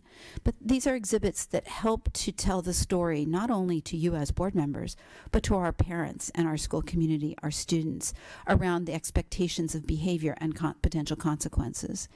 And it first starts with those expectations and then goes into the protocols and practices for discipline. And if you can scroll down just a little bit further, Erica.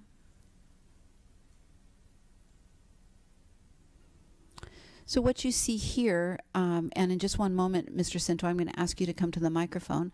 What you see here are the Ed Code violations, and then what is either potentially required as a consequence or what might be a consequence, because there are recommended consequences and mandatory consequences. And you'll see this for the primary elementary school as age appropriate, for the middle school, and then the high school specifically. And Mr. Cinto, if you could come to the microphone if you're not there already. When we were working on updating the high school's plan and then developing the other three schools' plans, We know that hate-motivated behavior is embedded in some of the different ed code violations. And Mr. Cento, if you could talk a little bit about ed code versus penal code and how you see this applying for all of our schools, I know that the board will appreciate your time. Sure. So it's spelled out in school discipline code, and Dr. Wilson just mentioned what's required versus what could be possible. There is no mention of actually hate crime. It's actually called hate violence, and that's in Ed Code Section 48900.3. So Ms. Cox and Ms. Rocha and I met the other day to kind of review where some of this investigation and some of the other things might lead in terms of student discipline. And that mention of hate violence, and it's, if I'm going to read it, says attempted to cause, threaten to cause, or participated in an act of hate violence. But in traditional ed code fashion, that's not defined. So we kind of went on a little chase to find out, well, what exactly is that? And ultimately, there isn't any mention in ed code or definition around hate violence. It leads you to two other penal codes, 422.6. So I'm actually going to read that because that's kind of what would be our operational definition to kind of house some of these things. So they call hate violence: no person, whether or not acting under color of law shall be forced or threat of force, willfully injure, intimidate, interfere with, oppress, or threaten any other person in the free exercise of his of their enjoyment of any right or privilege secured to him or her by the Constitution or laws of the state of California. And then it goes on, Part B, no person, whether or not acting under color of law, shall knowingly deface, damage, or destroy the real personal property of any other person for the purpose of intimidating or interfering with the free exercise of enjoyment of any right or privilege secured under the to the person of the Constitution. So there's some nuances there. So it's not really clear. Anytime a student would be suspended, it would fall under that category, even though we don't associate that with violence as we might define it ourselves. But all of us agreed that that's where, in the event that a student would be suspended, that's where it would live. I know Dr. Wilson had up the form just recently, and that was one of the additions that we made, was in the event that it was severe enough that it warranted a police report. We added the case number there, which we've done from time to time for other incidents that are associated with police contact as well. So again, not spelled out great in ed code, but penal code it is, and that would be where any suspension would live. In terms of the reporting that you see, and actually you'll see from Mary Ellen in the coming months about all discipline at all of our school sites. I know that she breaks that down by suspension codes, so you would be able to identify those instances from a reporting standpoint, as well as what Mr. Heller would provide as an outcome of our investigation form and what is reported to him directly. Thank you, Mr. Cinto. And yes, exactly, that was my closing piece. Ms. Allen and I did talk about the ARIES database that we use, and that's where all student discipline is housed. And there is a place where a code where our principals will be able to enter into ARIES a hate-motivated behavior. So at that annual report that you receive annually on discipline, suspension, expulsions, and so on, she'll be adding that report as well. So you will receive that annual report to include hate-motivated behavior. And in conclusion, what I would recommend tonight is that you consider approval of the board policy and understand that the administrative regulation, the investigation form, and the progressive discipline and consequences are there for exhibits for you. Those could change based on staff need and feedback from the community as they move forward in the implementation of this. And ultimately, as I recommend approval of that board policy, I want to thank the community and the board for your work in making this a truly robust and workable program to ensure that students are safe. We don't want to have to use any of this, and yet, as it has been stated, hate-motivated behavior is not tolerable, and our students and our employees, our community needs to be safe at all times, and we need to take it seriously. I can entertain any questions at this time. Thank you so much. Thank you, Dr. Wilson. Is there anyone who wishes to publicly comment on this agenda item?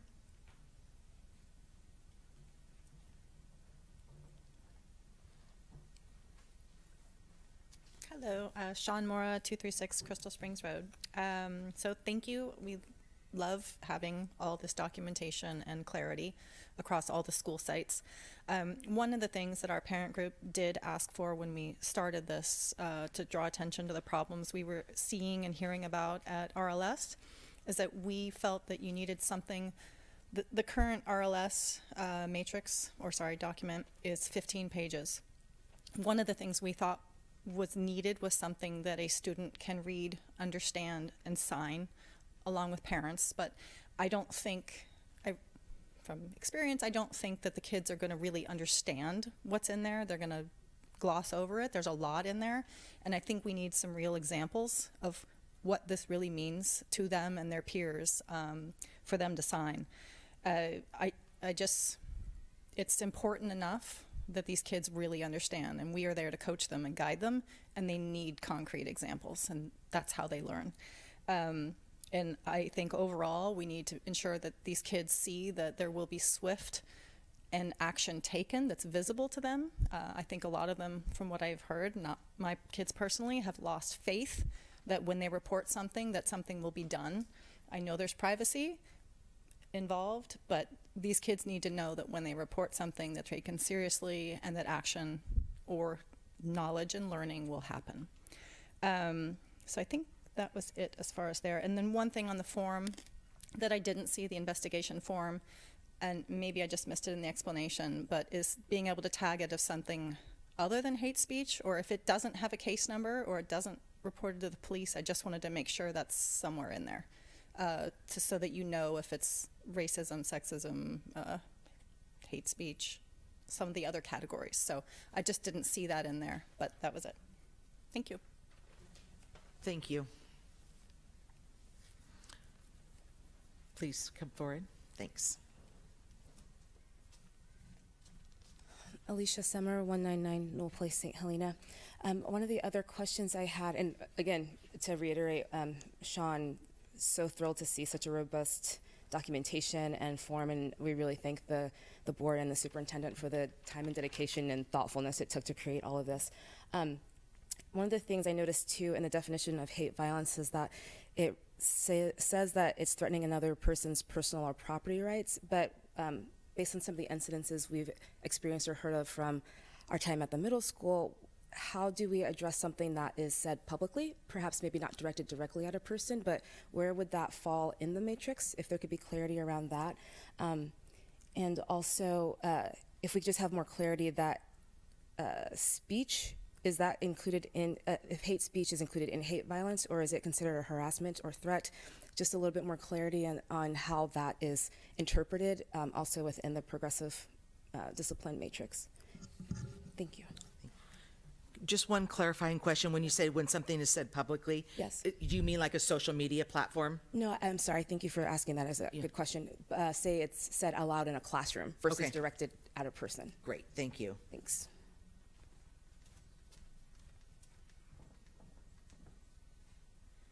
Appreciate that. Anybody else? Please come forward.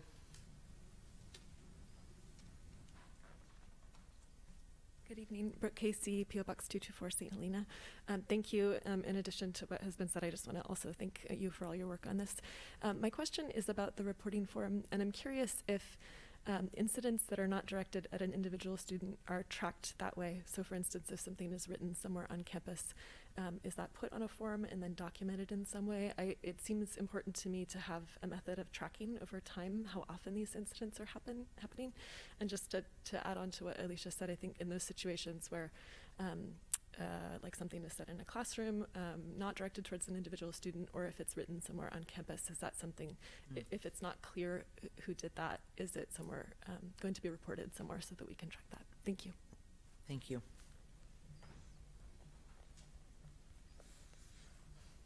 Is there any other public comment? Ms. Madrigal, any online comment? There was no written public comment submitted. Are there any Zoom viewers who wish to comment on this item? There's no public comment. Okay, thank you. Trustees, any questions, comments about this agenda item?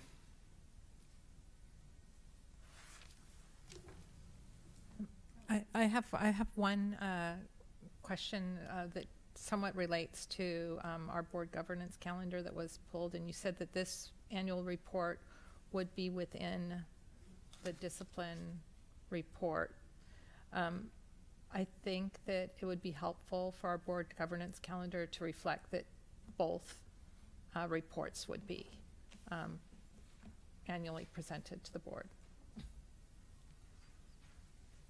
To specifically have like to specifically have a placeholder on the governance calendar that is within discipline, but also mentioning not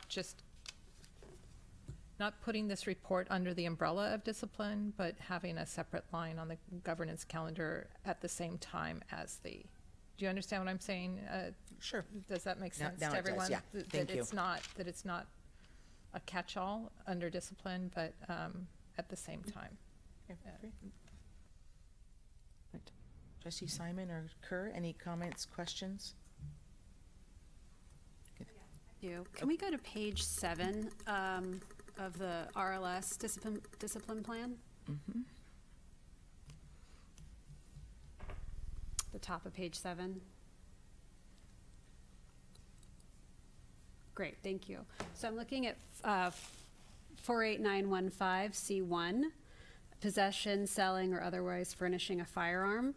And I have a question about why there is a first consequence and a second consequence of mandatory expulsion when there's mandatory expulsion for brandishing a knife and controlled substance. I had that exact same question, so I don't know if just trying to understand why that was why there is a second consequence. All of those are taken straight from California Ed Code around 48900. But I did want to come up if okay, because I think I did a poor job of explaining, but might be able to address some of the comments that were mentioned. But under California Penal Code, which I was talking about, how they define hate crime is a criminal act committed in whole or part because of one or more of the following actual or perceived characteristics of the victim, which includes disability, gender, nationality, race, ethnicity, religion, sexual orientation, or association with a person or group with one or more of these actual or perceived characteristics. So all of those things would fall under that definition and be housed under the hate violence, given that there's no other hate speech listed in school or Ed Code, discipline code. Years ago, Corinne and I, Ms. Cox and I worked together to actually clear up all of our discipline codes of things that are suspendable and then discipline. And we align those all with California Ed Code. So we called it, at that time, we called it, suspendable offensives, which are captured in assertive discipline. So all of this is tracked. And then it's also captured in regular discipline, so something that they're not suspended for.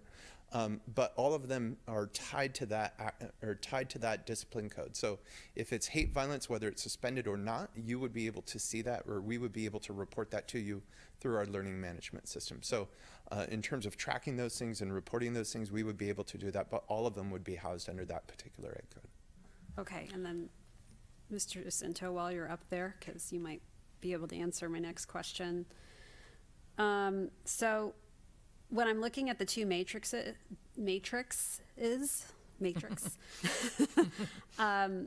I'm a little confused, and I'm confused, and I'm a parent, and when other parents read this, that when we're looking at, let's use the example in the second matrix, now I'm on page 8, and I'm going down to 48900B, possession, sale, or furnishing of any knives, firearms, or other dangerous objects, for example. And it shows that it shows suspension and the other things that will happen, and then a second consequence is a larger suspension. I'm sorry, I cannot talk tonight. And then the third consequence is the 5-day suspension. But then in the first matrix, it's mandatory expulsion with the first intervention consequence, and I think you just spoke to that, but to helping parents understand which matrix do they work from when reading this information and what they're supposed to tell their kids at home. If it's mandatory expulsion with the first one off of the first matrix, or if it's following that second matrix for the school district. Yeah, so maybe we could delineate that a little better. So in California Ed Code, there's things that you must expel. So if something happens associated with those mandatory things, I don't even have an option. I have no discretion, right? I immediately talk to Mr. Heller, let him know we have an expulsion that will be coming, and I'm required to recommend expulsion at that time, and then all the proceedings that follow afterwards. So so there are I believe there's 5 or 6 mandatory recommendation. It doesn't mean they're mandatorily expelled. It's mandated that I recommend their expulsion. Okay. Versus others where there's discretion. So I think that what you may be seeing and what might be a little confusing is those are our options, given the severity of the offense, given our discretion, given what turns up in the investigation. So it's not that, while it says 1 to 3 or 1 to 5 days in any of those categories, there's a degree of discretion. We try and be consistent across the board at all times, but as you can imagine, no offense is exactly the same. Right. So there's nuances to student discipline and situations. There's a ton of context. So we try and do our best to make the right and fair and equitable decision. In alignment with what has happened before and what might happen after. But different situations call for different levels of consequence. So that's why it might be, it's not that, and that's why we didn't number them, we just bulleted them, because those are our choices of things that we could do given an infraction a student might commit. Okay. Hope that helped. No, that does. Okay. Thank you. It is still confusing, though. I mean, even though, why is brandishing a knife mandatory and possession of a firearm recommended? I mean, that's just that kind of blows in today's environment in the schools. Is that something that Ed Code should be updating? I mean, probably. Potentially. There have been instances, not here, but around the country, where a student might have had a weapon in their backpack, which is very different than brandishing a knife towards another person for potential use.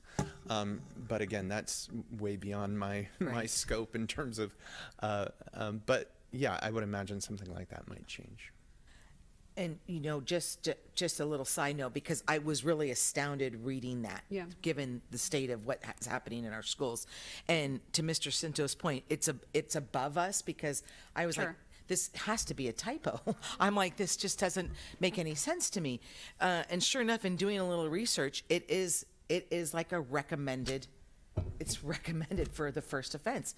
And it is, so I think it's greater than us. And I think there are organizations and individuals that are out there that are working on, reform for laws and penalties like this. And that's where the passion has to lie and the work has to lie to change that, because of unfortunate events that have happened. So it is astounding to me. I truly, so I understand the confusion, but this is not something that St. Helena, just for, to declare that this is not St. Helena's policy. This is following Ed Code. Well, and I would like to add, that's where discretion comes into play. And from a local context standpoint, we would recommend expulsion for a student who brought any firearm onto campus. So regardless of what's mandatory or recommended, having worked here for 15 years, in the event that something like that had happened, even we had a situation, as you can recall, where it was just a toy weapon, where we followed through with that. So and sorry, did you have another question? I can wait on a different. Well, I apologize, Mr. Cinto, if you did answer it, but one of my other questions was to one of the public comments as well, about things that are not specifically directed at an individual, say, but written on a bathroom wall or stated in a classroom. It was a question that I had in reading all that.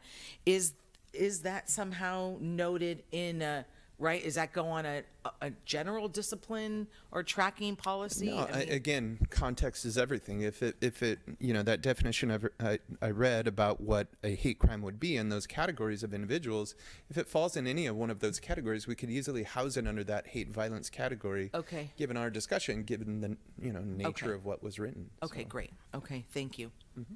Go ahead, Trustee Simon. Sorry. Yeah. If we could go to, this is my last comment question, I promise. If we can go to page 12, the top of page 12, just for clarification, is 48900.3 where hate crime is addressed only? I believe so. Am I missing? Yes. Okay. In ed code, yes. Okay, thank you. So I'm looking at the first consequence, and we have the AMCs for that. So if we can go down to page 14, examples of alternative means of correction.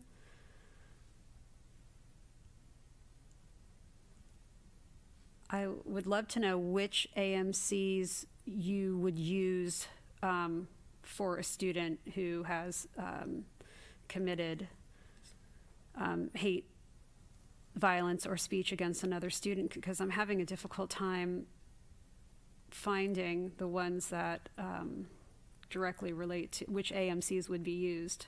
I just would like to learn more about which AMCs you would use in that situation.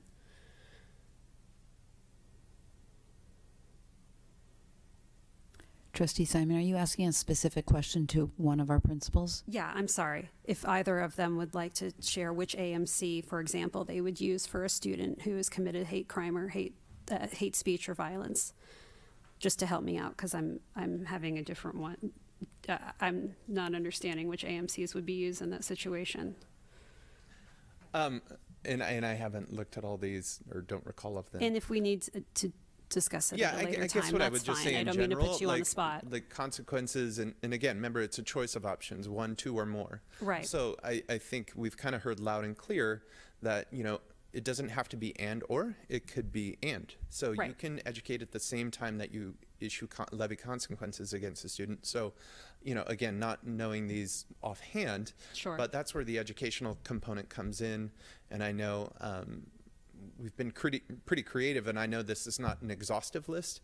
We do different things depending on what infraction was committed.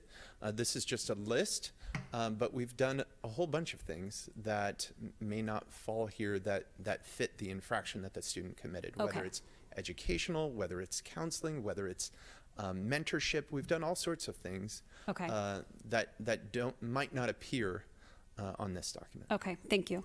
Thank you for clarifying. Is your microphone? Thank you. One last question. So we have, as you said, the AR is a living document, and it's being worked on. And I think we got some really good suggestions from our community today in public comment on this agenda item. Maybe something that could be just considered as to where those suggestions might fit in to the document. And also, will the Washington group also be reviewing this document with us, since we are going to be working with them, or is that something that's really not under their purview?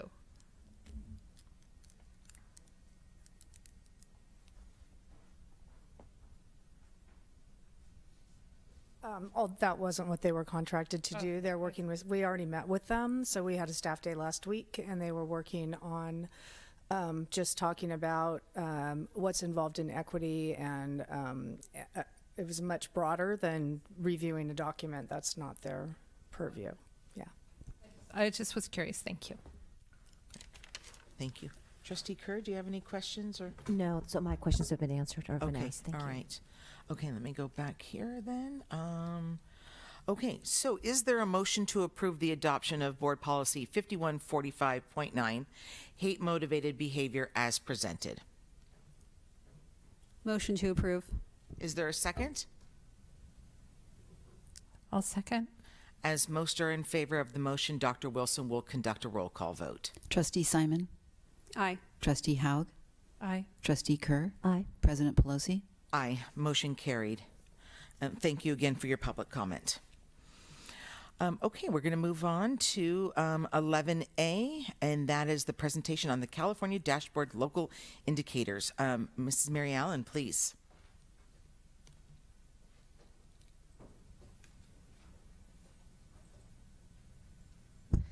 Well, going from one riveting topic to another riveting topic. Actually, this is the next three reports are going to be a lot of on accountability, so I just want you to bear with me because there's a lot of writing and a lot of talking about it. So what you have in front of you is the local performance indicators, and this has to do with the accountability system for the state of California. There are 8 priority areas that districts are judged on.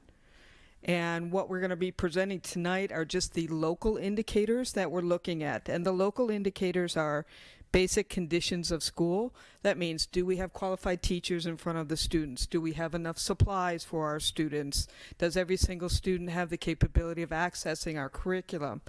So on and so forth. Are our facilities clean? The next one is implementation of the state standards. Are we providing the state standards that we're supposed to be providing per grade level, per subject? Next one is parent engagement. Next is school climate, which is our healthy kids as well as the data zone. And the next one is access to a broad course of study. That just means, are we providing a wealth of courses that students can choose in reference to electives as well as our core curriculum to make sure they're meeting A through G requirements, and then coordination of services that are for expelled students. So there's a variety of local indicators that we have to present on each year, and it goes on the dashboard. These are not the other areas that the state has to provide. That has to do with our state testing. They provide state indicators that go on the dashboard. That has to do with our English learners. Are they showing growth? Are they not showing growth? So those are not coming out yet. They come out in October. What you're seeing tonight are simply the local indicators that we populate within this, within the dashboard. The dashboard actually will be uploaded to the state document in September and then presented to the local public for all of the districts in reference to how they're doing in November or December. So we are obligated before the end of the school year to populate our local indicators. So that's what you have in front of you. Again, everything that was presented in there is what's happening this year, and it goes into next year's dashboard.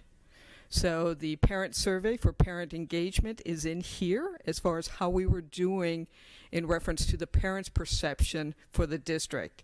Now keep in mind, these are COVID years. So this is not a reflection on years in past, it's a reflection on this year. Same with all of our textbooks as far as conditions of learning, our teacher qualifications and credentials.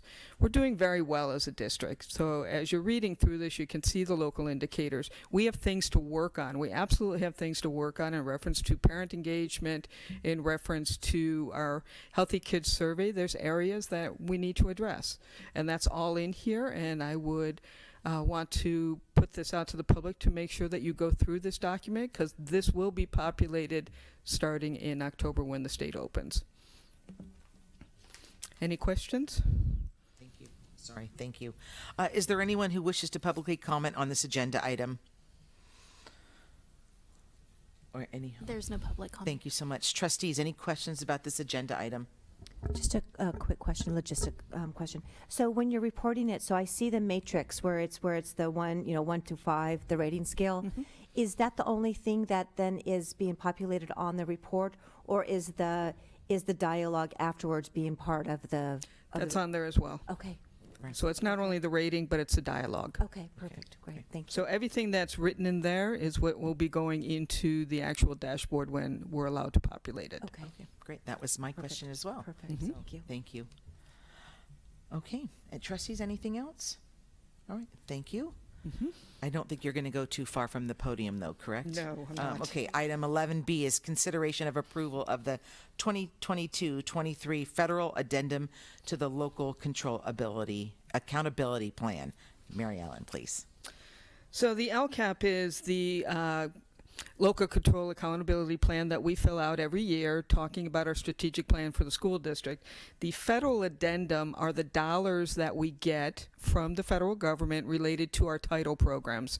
Our title programs address our students that are unduplicated, such as our low socioeconomically disadvantaged, our English learners, our students that are homeless and foster youth.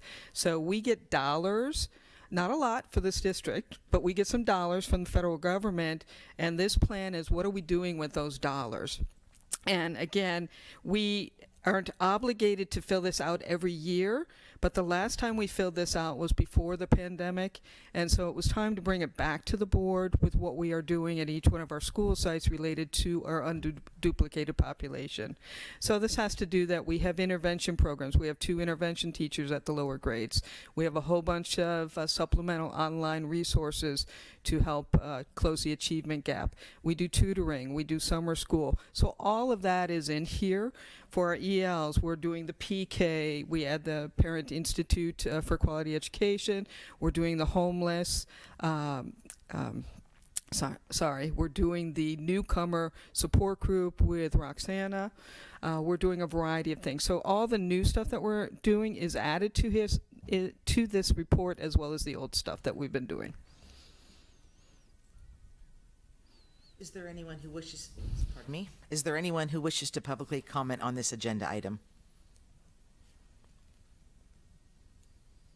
There's no public comment. Thank you. Trustees, any questions, comments about this agenda item? The only, within this one, again, it's kind of a logistical thing. I was surprised that they're not asking for you to report the dollar amounts that go to the services that we're providing. Like in most reporting, the dollar amount is attached. That comes in the LCAP. So on the very this is bottom just of the the LCAP, supplementary, you'll see what we're doing for our Right. unduplicated students, and you'll see the dollar amount as well as the percentage of our budget that goes towards that. Okay, great, thank you. Thank you, Mary, for all that information and highlighting the changes as well. That's appreciated. Okay, is there a motion to approve the 2022-23 LCAP federal addendum as presented? I'll make that motion. Is there a second? I'll second. As most are in favor of the motion, Dr. Wilson will conduct a roll call vote, please. Trustee Simon? Aye. Trustee Haug? Aye. Trustee Kerr? Aye. President Pelosi? Aye. Motion carried. I almost called my own name there. I was just getting a little carried away. Okay, apologies. Let me see where I am here. I am on 12C. 11C. Consideration of approval for the 2022-23 Universal Transitional Kindergarten Plan. Mary, please. Yes, again, these are all state reports that are required right now at the end of the school year. I am excited on this particular one because the state is changing how things are happening for our littles, for early education and early learning. So what's happening with this particular plan is each district has to provide to the state, how are you going to roll out universal TK to every 4-year-old by the year 2025-26. So in all public school districts in the state of California, they have to offer universal TK. Parents don't have to send their child to universal TK, but the districts have to offer it to their children. So we're pleased. We're ahead of the game. We already have a TK classroom. We don't have a large set of numbers in there in reference to our students at this point. I think, Mary Lou, we had 11 this year. We had 11 TK this year. By the time this rolls out, they add 3 months every year until it's for the complete year in 2025-26. We're anticipating, based on looking at our study, that we would probably have 42 TK students, eligible students in 25-26, if parents choose to have them attend the public school system.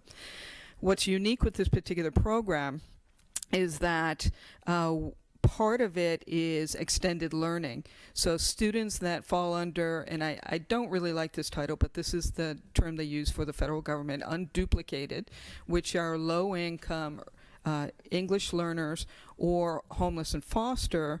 The extended learning is the districts are going to get some additional dollars to put these students into a placement after TK, so it makes a 9-hour day for the families, so they can actually have work if they need to. So we have a few students. Historically, we have about 40% of our TKers that fall under the unduplicated terminology. And so we've been meeting with all the preschools in the area. So this has been a conversation. This is not anything that we're doing on our own, because we're not the total professionals on early learning our preschool programs are, and our childcare programs are, and the state preschool programs are. So we've been meeting with them just to kind of get an idea, would somebody like to partner with us, because we don't have the capability of providing extended learning up until 5:30, 5:15. And we do have one program out there that's looking to work with us, and we're in the process of creating an MOU, and it's little backpacks. And I'm super excited about that. That's Katie Marita's program, and just thrilled that they're looking and willing to work with us. We are going to create some sort of MOU. All the details are being worked out with Ms. Stubbs, myself, and Katie. And our students that fall under that particular qualification will have the chance to go to Little Backpacks until 5:15 every day once they leave our TK program. So this plan has to go to the state, be approved by you, and then it goes to the state.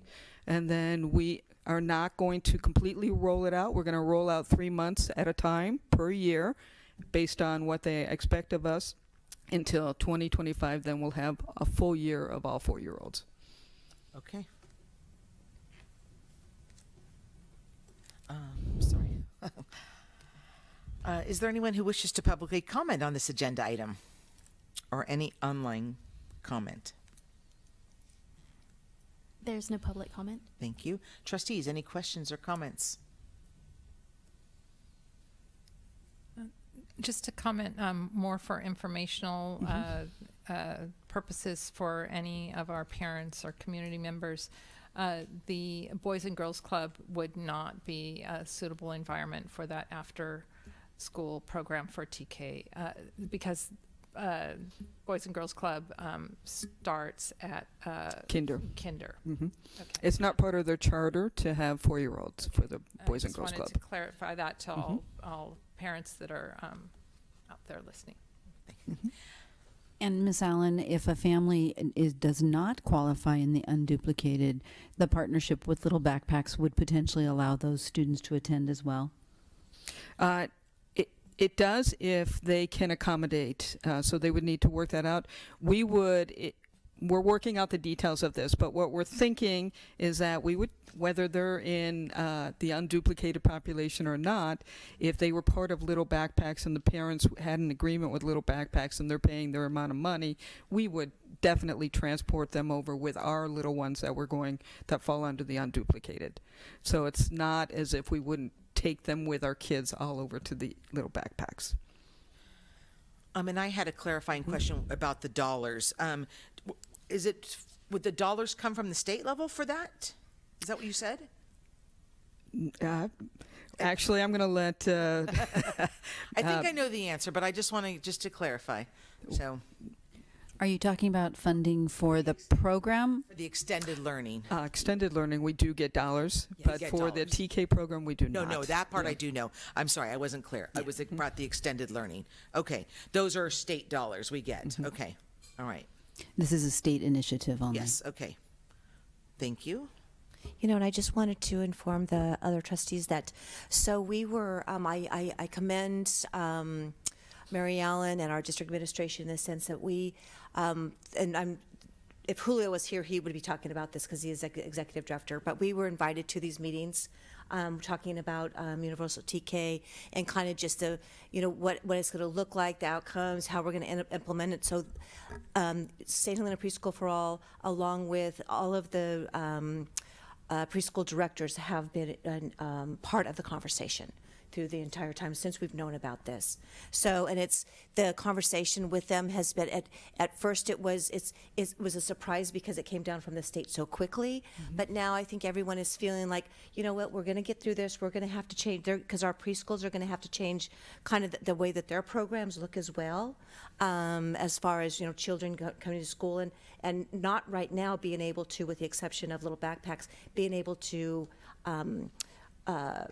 extend their day for our extended learning students, but that could change through time as well, just as they start kind of figuring out how how all the moving parts are gonna come together.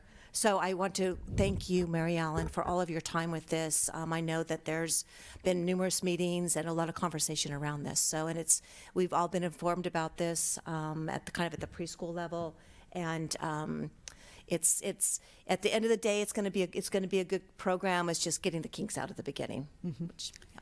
And Trustee Kerr, just to clarify, you were just making a comment as a member of the board for Preschool for All. That's correct. That's correct.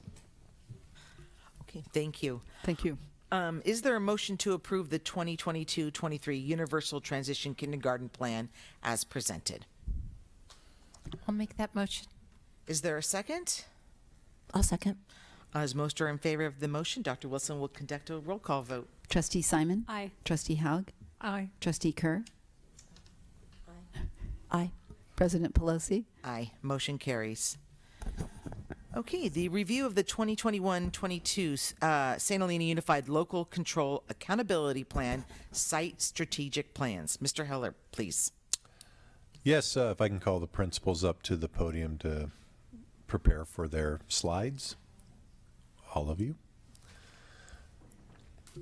So as a part of the Local Control Accountability Plan, principals are asked annually to develop site strategic action plans and annually report on those in the month of June. And so this year they've prepared a written report of their plan, and tonight we've asked them to highlight some of the work that they would like to share with the board and the community that has occurred on their sites this year.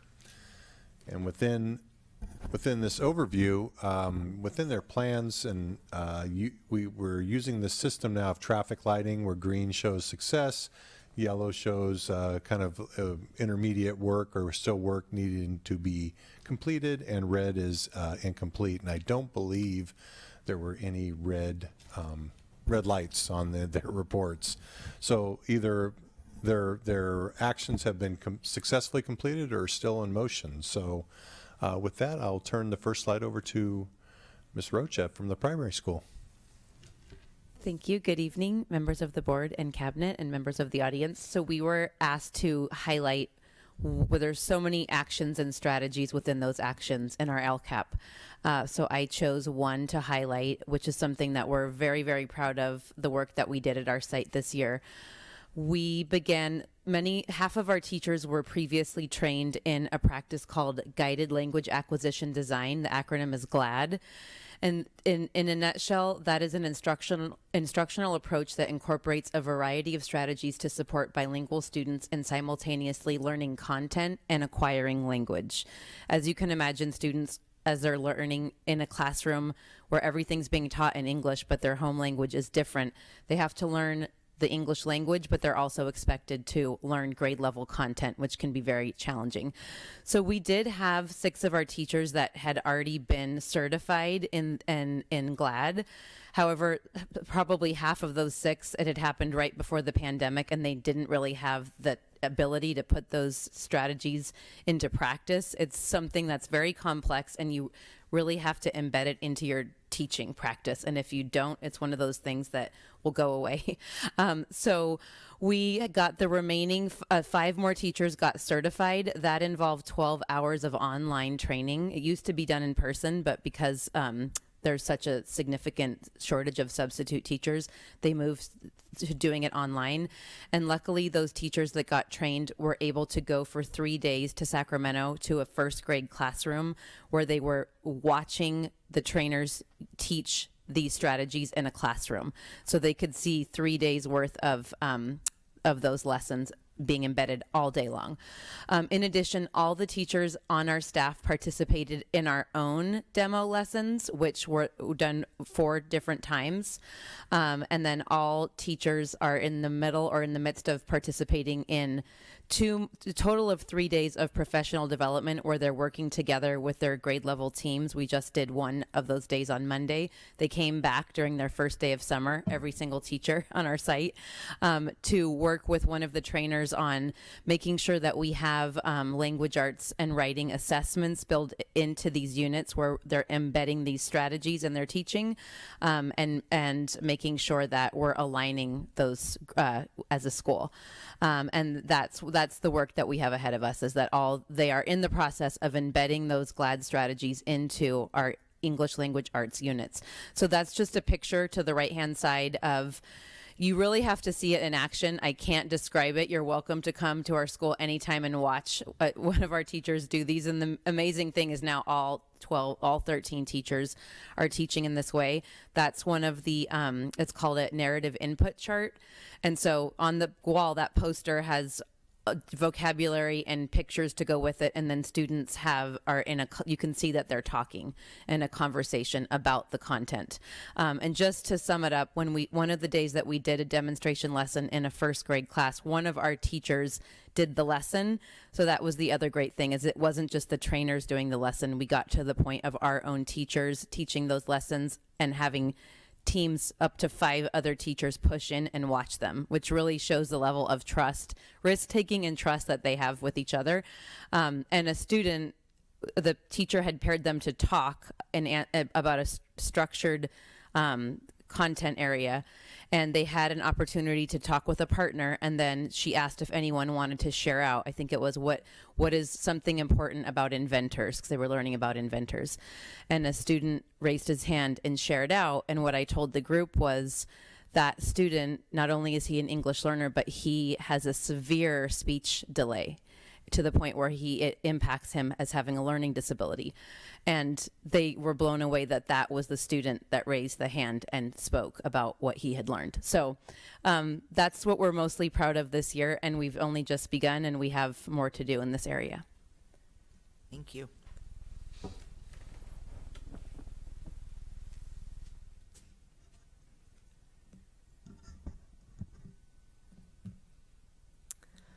So at RLS, I focused on Goal 1, Strategy 3, which was supporting academic needs of English language learners, tied somewhat to what Ms. Rocha was just talking about. We are incredibly proud of the unbelievable growth that we have made at RLS in reclassifying our English language learners. For a long time, many years really, we were fairly stagnated. The issue is that if a student has not reclassified by middle school, it's very difficult to get the kind of individualized attention that they need in order to get to the point of being able to reclassify, because part of reclassification involves scoring at grade level on the CASP test. So it's not just about being fluent in English, it's about academic English, which is a completely different thing. And some of our English only students are not at that level. So it's exceptionally challenging. In the last 5 years, our ELD program has been completely revamped and changed, and we have had unbelievable success. The program has achieved very high levels of reclassification, so the number of English language learners has been reduced by 54% just in the past 2 years, and that's consistent over every year. It's actually to the point where we have to combine. We used to have about 18 sixth graders-ish, 18 seventh graders, 18 eighth graders in the program, and we now are down to 3 seventh graders and 4 eighth graders, to the point where we have to combine because the classes are so small. So we're actually working our way out of needing a program at every grade levels. Makes a huge difference in students' lives. I'm really, really proud of this. This is so important to equity in this district. It makes every amount of difference for kids entering high school. It means they can have electives. It means that they can do things that they want to do. It means that they can expand their horizons. It means that the doors open for them and their opportunities are multiplied by this work. So it's extremely important.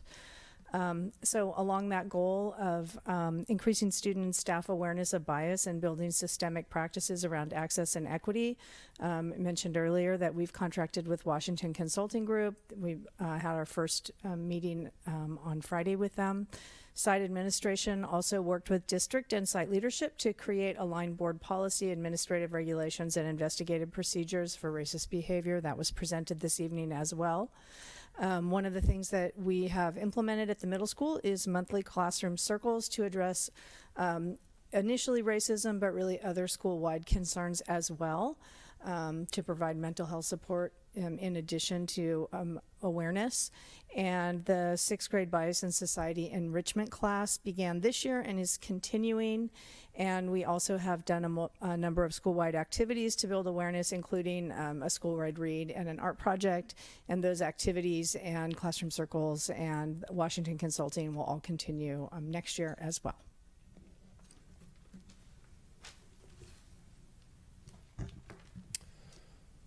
Okay. So at the high school, these are just some samples of things that were part of other goals. These were strategies that we used, but the first one, and again, I know you can't read it, but that's a snapshot of piggybacking on the West Ed work that we've done in our district around GRR and DOK. So I actually stole this from LA Unified. They have amazing stuff, and it's all free online. So all of our teachers started with a purpose statement or essential question or learning objective that they then applied the DOK flowchart through, moving from recall to more deeper level thinking over a sustained period of time. So they took a question that they had and used in their classroom, and then they went through the flowchart, and then they did a reflection on how they might improve that process and how they might improve their question for better student outcomes. And every single teacher at the high school did this, and this is just part of the work that we're doing in accordance with West Ed and some of the walkthroughs that you guys got to see. But it was really nice to see, to have teachers start somewhere there and then just reflect on their own and then capture that in the evidence. Picture number 2, I think you might have even seen this one before, but one of our goals this year was to develop the SHOP program, educational, vocational, independent living. And this is an example of part of the vocational partnership that we've established with the St. Helena Public Library. We've established other partnerships with the Boys and Girls Club, with La Prima Pizza, and most recently with Central Valley. And these partnerships are really difficult to formalize. I mean, there's volunteerism, and then there's official partnerships where a representative from the Department of Rehabilitation comes up and really formalizes that hiring process. And it's a lot of work. As you can imagine, these businesses also have concerns around liability and those kind of things. So in HR offices that have to go through a series of questions. So, and the staffing from the Department of Rehabilitation is not really extensive. So it's actually good that I showed Michelle Ortiz, one of the paraprofessionals for the SHOP program, because she's actually working to become an Up Valley representative for the Department of Rehabilitation to help expedite that work. So we're currently pursuing the Cameo Cinema, we're pursuing Napa Valley Roasters, we're pursuing the city of St. Helena, and even our own district to formalize that kind of partnership in terms of work that these students could do in our community. But it's really hard. And again, a huge thank you. I know Mr. Heller, Ms. Stubbs, Joe Perez, Brian Clark. We're going to be relocating the SHOP program on the elementary school campus, something that we had kind of envisioned years and years ago, and we're able to make it. It's going to come to fruition this coming year because they need a full home. Number 3, you never know what's going to strike people's fancy. I think I got more emails this year around know before you go or adulting. I actually think Sean emailed me as well. But this is something that is part of a larger effort around financial literacy. The entire math department has begun infusing financial-based questioning in all their math courses because that's where relevance comes in. But this actually started with Mr. Butts and I talking about doing a financial boot camp for our seniors. For years, we've done a Know Before You Go assembly for seniors, more so around like campus safety and awareness and those kind of things. And we just felt we could do more and do better. And so all of our staff, we kind of put out a series of topics of things that they wanted to do. And I think Dr. Wilson actually shared this with you on a Friday memo or something about, Miss Brazil did a whole thing on laundry, and Mr. Blassingame did a thing on retirement planning or how to become a millionaire. Mr. Mendez was changing tires in the back of his shop. And again, it's rather than try and force situations for things for our seniors to do in those last months, it was a really neat experience. I mean, teachers are already talking about next year's Know Before You Go or adulting, whatever you want to call it, on other topics that they might be able to share with our seniors. And again, it's not about necessarily the topic. It's about, another opportunity to connect with a staff member who you may have never had or learn something.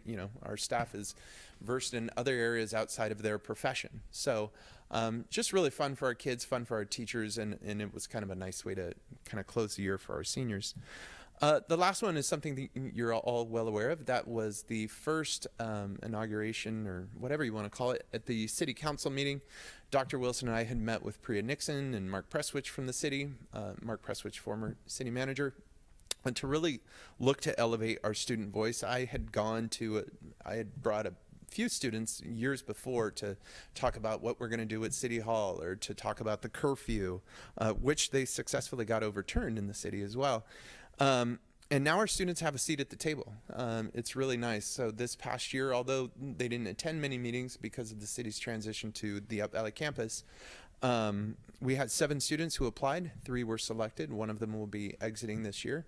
And it's another vehicle for our students to potentially earn the state seal of civic engagement. You heard at graduation, we had 4 students earn that, which is really nice. And part of that effort has really been to elevate the voice of our students in this community, because so many times adults have spoke on behalf of students and for students, and there's a huge push to really get them to step out there in their community and take charge of their learning.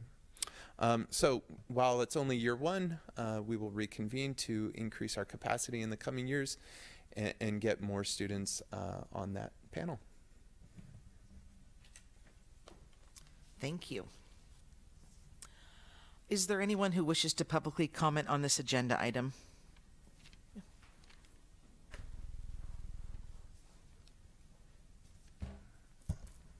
Good evening.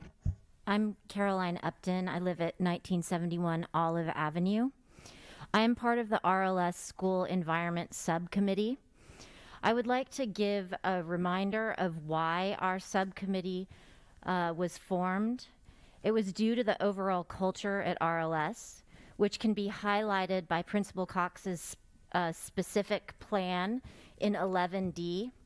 Ms. Cox states, quote, "It was not a goal, but an equity subcommittee was created to respond to the needs and concerns of the school community regarding the casual use of racist words by students and how to respond at the school and district levels." I would like to pose a question. What is casual racism? Thank you. Thank you. Alicia Summer, 199 Knoll Place. And going back to that site-specific plan, is it casual to write the N-word into the track, or to write swastikas in a notebook, or during Black History Month upon a teacher asking students to reference the name of an important African American for a student to refer to an ape, to have my child be asked to pick cotton up off the ground, or to have a biracial student leave the district because the student's saying the N-word repeatedly and without perceived discipline or repercussions. Casual. What was disappointing was to see that Principal Cox recommended that our subcommittee, which is actually called a school environment subcommittee, not an equity subcommittee, that's the name she gave us. There are almost 30 parents in this group, and we represent a variety of needs, desires, and wishes, mostly based on the overall culture and the experiences that each of the individual parents have experienced as well, not just the students. So the work we have asked you to do, which you have so willingly done, which is creating a foundation for us to help keep administration accountable.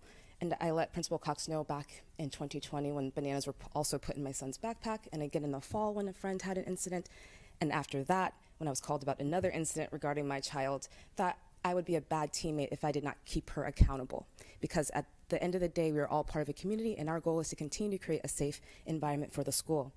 So most of the things that you saw in her report were things that I had asked her to do, but were not implemented until this subcommittee was formed. So therefore, I would just like to remind the board and the district that this subcommittee, while equity ended up being addressed, is about a much broader issue across the campus and the school. And I hope that we can continue to be a voice and a part of both RLS and the school district to continue to improve the other areas that need to be addressed. Thank you. Is there anyone else who wishes to publicly comment on this agenda item? Ms. Madrigal, any online comment? There's no additional public comment. Thank you. Trustees, any questions or comments about this agenda item? No? No, I'm good. Okay. Maria, you're okay? Okay, thank you. Thank you for your public comment, and thank you, principals, for your presentation. Appreciate Thank you. that. Thank you very much.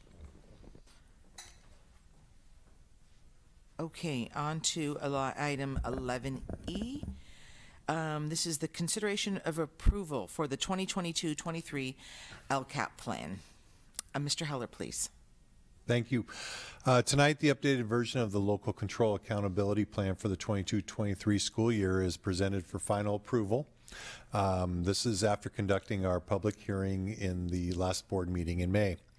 This plan has also received review by the Napa County Office of Education and our Napa County SELPA for additional modifications prior to tonight's revisions that go before you. Upon receiving this approval, the finalized version would be forwarded to the Napa County Office of Education for approval at their July 22 board meeting. So I'd ask for your consideration of approval for the plan this evening. Thank you. Is there anyone who wishes to publicly comment on this agenda item? Trustees, any questions or comments about this agenda item? No, I do not have no. Okay. Is there a motion to approve the 2022-23 LCAP as presented? Motion to approve. Is there a second? I'll second. As most are in favor of a motion, Dr. Wilson will conduct a roll call vote. Trustee Simon? Aye. Trustee Haug? Aye. Trustee Kerr? Aye. President Pelosi? Aye. Motion carries. 11F, report on the St. Helena Unified Mathematic Pathway Realignment for 2022-23. Mr. Heller, please. Yes, also in that meeting in May, the governing board directed staff to conduct an additional community partner meeting to continue the conversation and provide information related to the revised math pathways. On June 1st, district staff district staff met with about 20 parents to review the math presentation provided in March on detracking, and also teachers showed examples of differentiated learning and what it would look like in the classroom, especially focused at the 6th grade level, and answer additional questions that were not addressed in the presentation. Our staff is still confident that this modification is going to result in a deeper understanding in mathematics in the long run, and we still feel that this is the right direction to head. But our Math Alignment Committee will, in consultation with site administration, continue to discuss the pathways and any possible adjustments throughout the 22-23 school year. So while this is a recommendation that we're making tonight, it is something that we want to continue to discuss in our Math Alignment Committee throughout the year next year. Thank you. Is there anyone who wishes to publicly comment on this agenda item? Hello, Sean Mora again. I wasn't able to attend the meeting. I thank you for having it. I was quarantining at home and there wasn't a Zoom option. I did have a couple parents call me after and said that there were many questions that they still felt weren't answered, and felt that it was still the wrong decision for our students. But in honor of adulting, you know, we can agree to disagree, and moving on. I wanted to, I guess when I reflected back on the presentation, one of the things when I met with Mr. Heller and Ms. Allen, which I wanted to thank both of them for the amount of time they spent listening and learning from me and a couple of other parents, is the lack of data that drove the decision, or that was in the report. I was told that it was confidential, it had too much student information, and maybe I could figure out who the students were. That being said, one of the things that Mr. Heller and Ms. Allen did agree is that moving forward into next year, we would meet a few times a year to really look at the progress of these students moving forward, because to me, the worst thing we can do is wait until these 6th graders are 12th graders to see if the decision was right for all of the students. And so just really keeping ourselves accountable for, was this the right change to make, and pivot if we need. And I certainly hope that it is the right decision for all of our students. And I also have to say thank you to the St. Helena High teachers and the RLS math teachers for taking their time to work with me and the other parents on this. So that was it. Thank you. Thank you. Any other public comments? Any online public comment there, Ms. Madrigal? Are there any Zoom participants who care to comment? There's no public comment. Thank you. Trustees, any questions or comments about this agenda item? I just had a question, and maybe it was reviewed last time. Would integrated 3 honors then, would that be and I'm sorry, my mind is going blank, Napa Valley College co-enrollment class? Or no? Yeah, no, it's not. It's not. It's just going to be the calculus. The calculus level courses. Any other? Yeah, just one thing. I actually had in my notes the same thing that Ms. Morris said about maybe just a reporting kind of mid-year and end of year, just to kind of see what it's looking like and things. That would just be a suggestion. Absolutely. Well, I don't think this is something that we're Exactly. deciding in June and then walking away from. Right, I exactly. Think it's No, something I did not think that at yeah, all. no, I I wasn't had it saying you were written down. implying I just that. wanted to Sorry. state that. No, I'm just you're saying, fine. I just want to make sure that, this is something that is the right decision, and we come back and take a look at it and evaluate it and Yeah. work, and answer questions as they come up and use our opportunities to, meet and discuss as needed. And so I will offer to continue to meet and listen and collect feedback, and we'll go from there. Sounds great. I agree. Thank you very much. Thank you. We a little staticky there, or are we okay? Is that me? And I would concur with that as well. I think one of my takeaways from this issue has been that, opening up more communication has been instrumental in allowing this to unroll, roll it out with parents and students, because I think that was what we learned from the beginning, that they felt a bit blindsided. That's the way they felt, and they, obviously it's their job to advocate for their students. So I thank everybody for coming together, the teachers and the staff, and for putting that together on such short notice, because that was really impressive. Especially towards the end of the year, I would encourage that those parents that still have questions, please continue to talk to your teachers, talk to the principals, go through the school site and work to get those answers. And I do think, Mr. Heller, what you just said about continuing to meet a couple of times a year is going to serve the community quite well to do that, keeping everybody in the loop of what's happening, how is it working. And I would also appreciate, a report at some point to know how the change is working. I think I had one other thing, and I've lost it in my brain, but oh well, I'm sorry, I can't think of what it was. Any other comments or questions? Okay. And thank you for your public comment. Okay, then we're going to move on to the written report on St. Helena Unified Biliteracy and Golden Merit Seals. That is going to be, this is a written report, might I remind everybody. Is there any public comment on this agenda item, whether online or those present?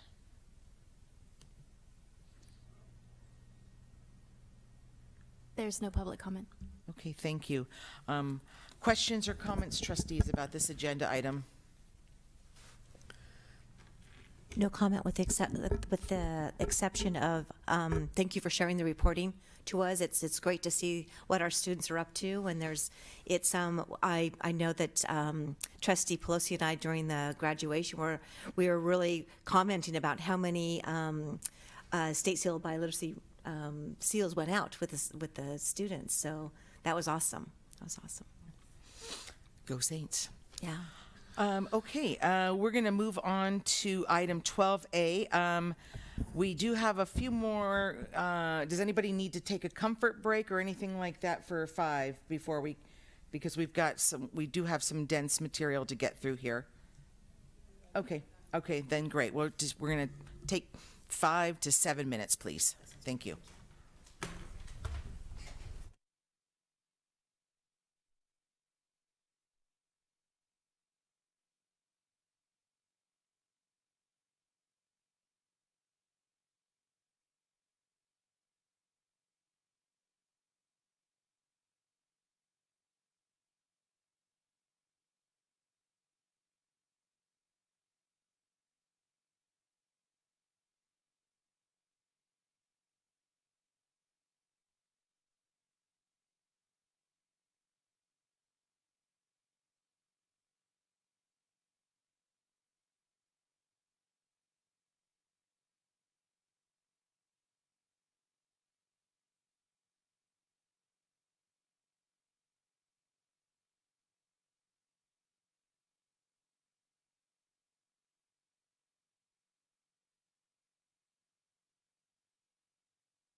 Is Laura coming in as well?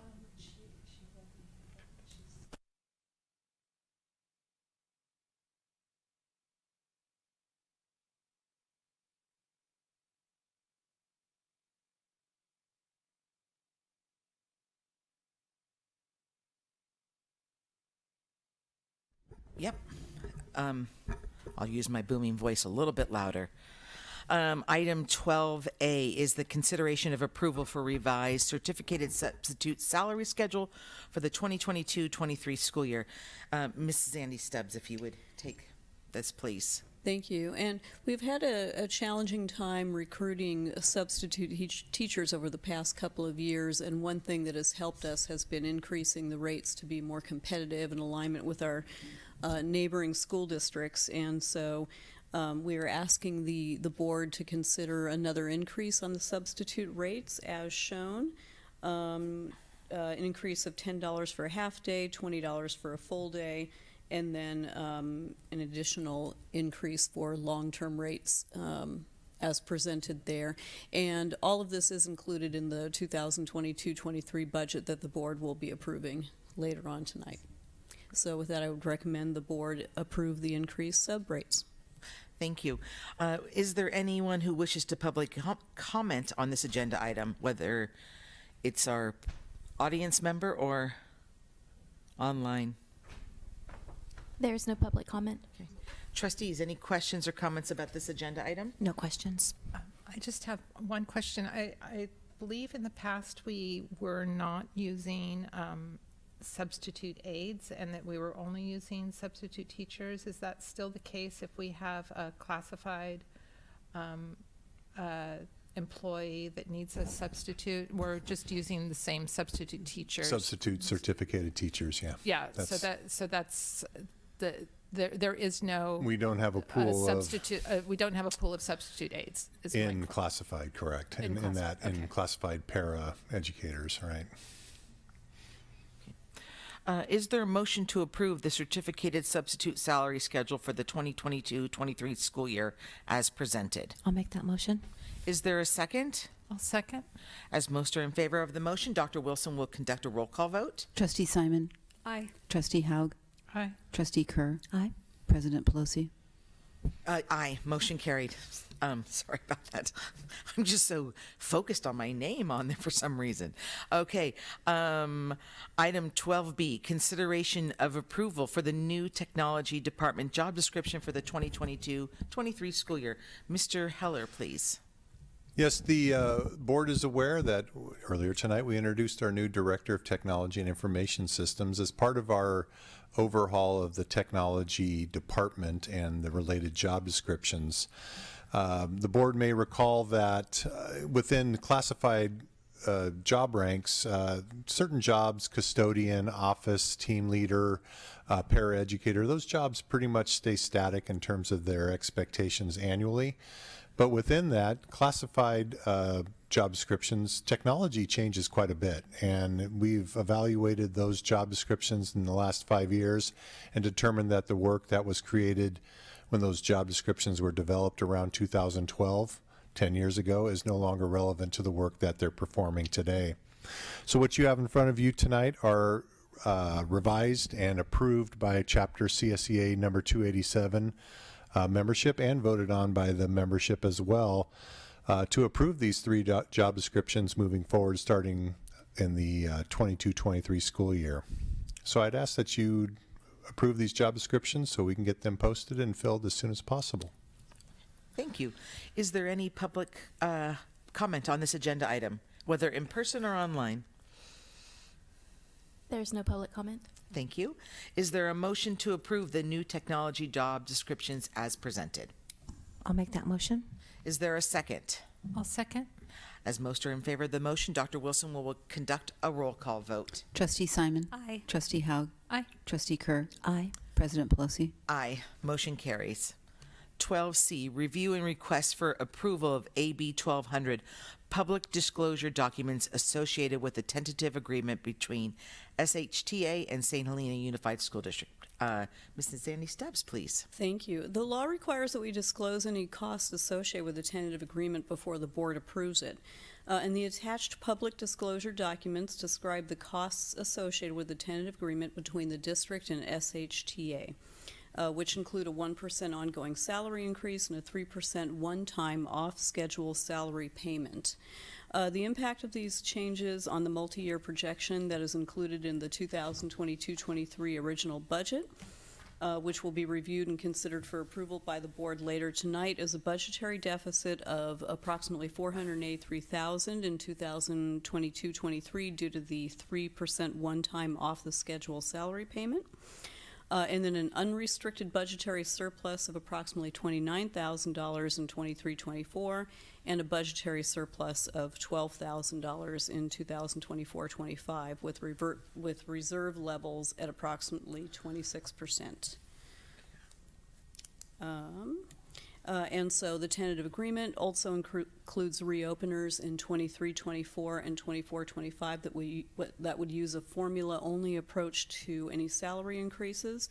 And I do believe that this tentative agreement supports the board's goal of ensuring long-term fiscal solvency for the district, and I recommend approval of these disclosure documents. Thank you. Is there anyone who wishes to publicly comment on this agenda item? There's no public comment. Trustees, any questions or comments about this agenda item? I have no questions. Is there a motion to approve the AB 1200 public disclosure documents associated with the tentative agreement between SHTA and St. Helena Unified School District as presented? A motion to approve. Is there a second? I'll second. As most are in favor of the motion, Dr. Wilson, please conduct a roll call vote. Trustee Simon. Aye. Trustee Haug. Aye. Trustee Kerr. Aye. President Pelosi. Aye. Motion carries.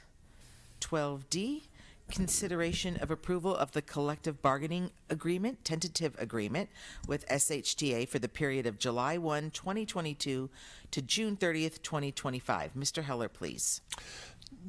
Yes, the district negotiating team and SHTA leadership have met bi-weekly since March to develop this collective bargaining agreement that will extend through June 30th of 2025. On behalf of the district, I want to thank their negotiating team of Brandon Farrell, Angie Bond, and Mark Lewelsdorf. We had very productive conversations to understand mutual interests, and I felt our process was very positive and has allowed us to arrive at a collective bargaining agreement that meets both parties' interests moving forward. So with that, I would ask that you approve this item. Thank you. Is there anyone who wishes to publicly comment on this agenda item? Mr. Farrell? Yes. Hi, this is Brandon Farrell again, SHTA president, and I wanted to make a comment about the tentative agreement and appreciate the district's team of Mr. Heller and Ms. Stubbs.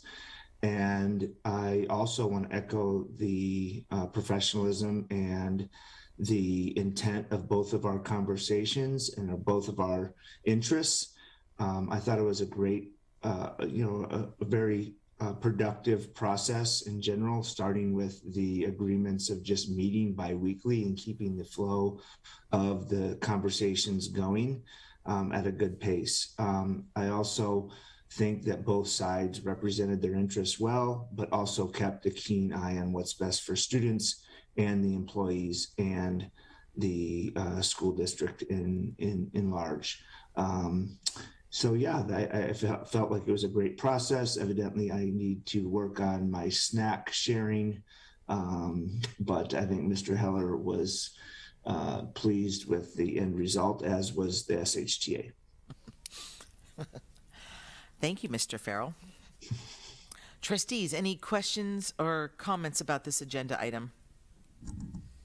No questions or comments at this point. Okay. Also, yes, congratulations and thank you to everybody for your hard work. We're very grateful that negotiations are professional and amicable and serving our students. Is there a motion to approve the collective bargaining agreement with SHTA for the period of July 1, 2022 through June 30th, 2025 as presented? Motion to approve. Is there a second? I'll second.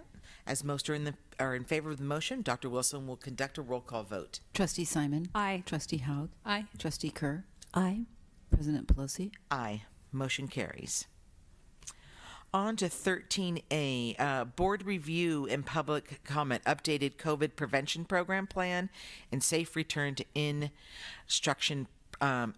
instruction. Mrs. Andy Stubbs, please. And this is presented as a written report this evening. Okay. Oh, thank you. I apologize. I did have, is there any public comment on this agenda item? There's no public comment. Trustees, any questions or comment?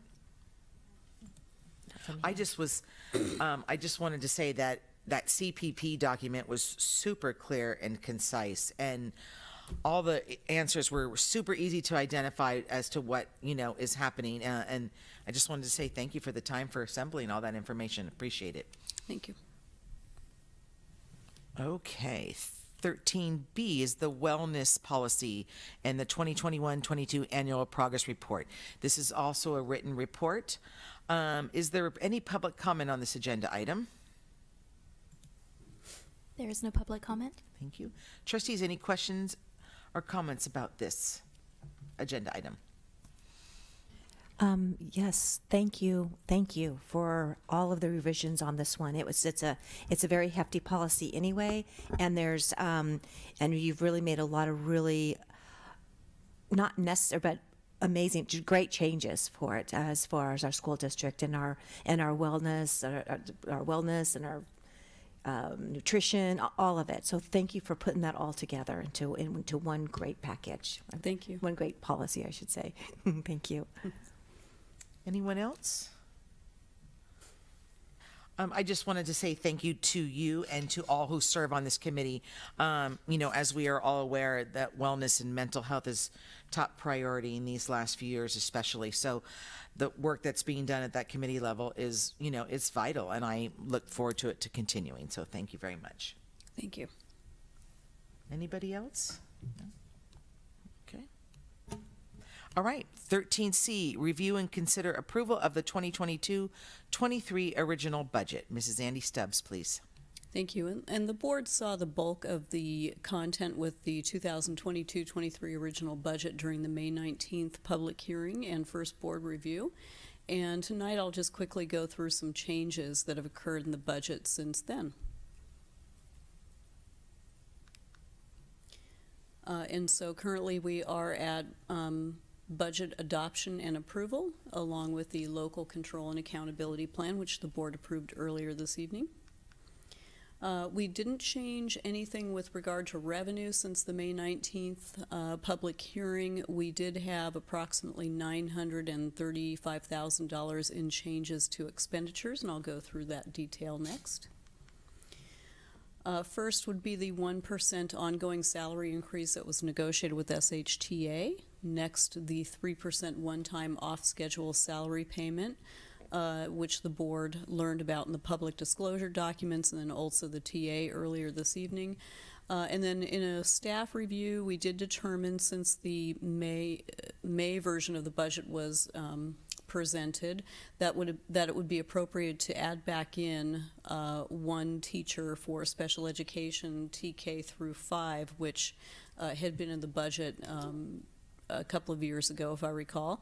But in doing so, we were able to remove one of the 6.5-hour paraeducators that was in the budget that you saw presented in May. And then, of course, we had to update statutory benefits to reflect all of those salary changes that you see above. And there was also an increase to our workers' comp rate, and so that increased our budget as well. We were able to make some reductions to planned special education costs, specifically for non-public school placements, and then the net of some other small budget adjustments, since you saw the budget in May, is approximately $6,829. And so this slide here compares the multi-year projection that you saw in May with the one in the June package.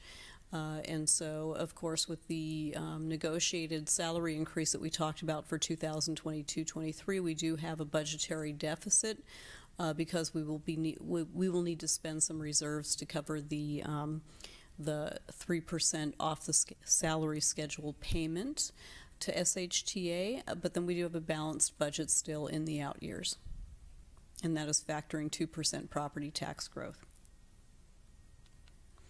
Next steps include finalizing negotiations with CSEA and our unrepresented groups, reviewing the final 2022-23 enacted state budget, which we anticipate will include some one-time Prop 98 funding that can be used for any purpose. We are also anticipating some more money for deferred maintenance.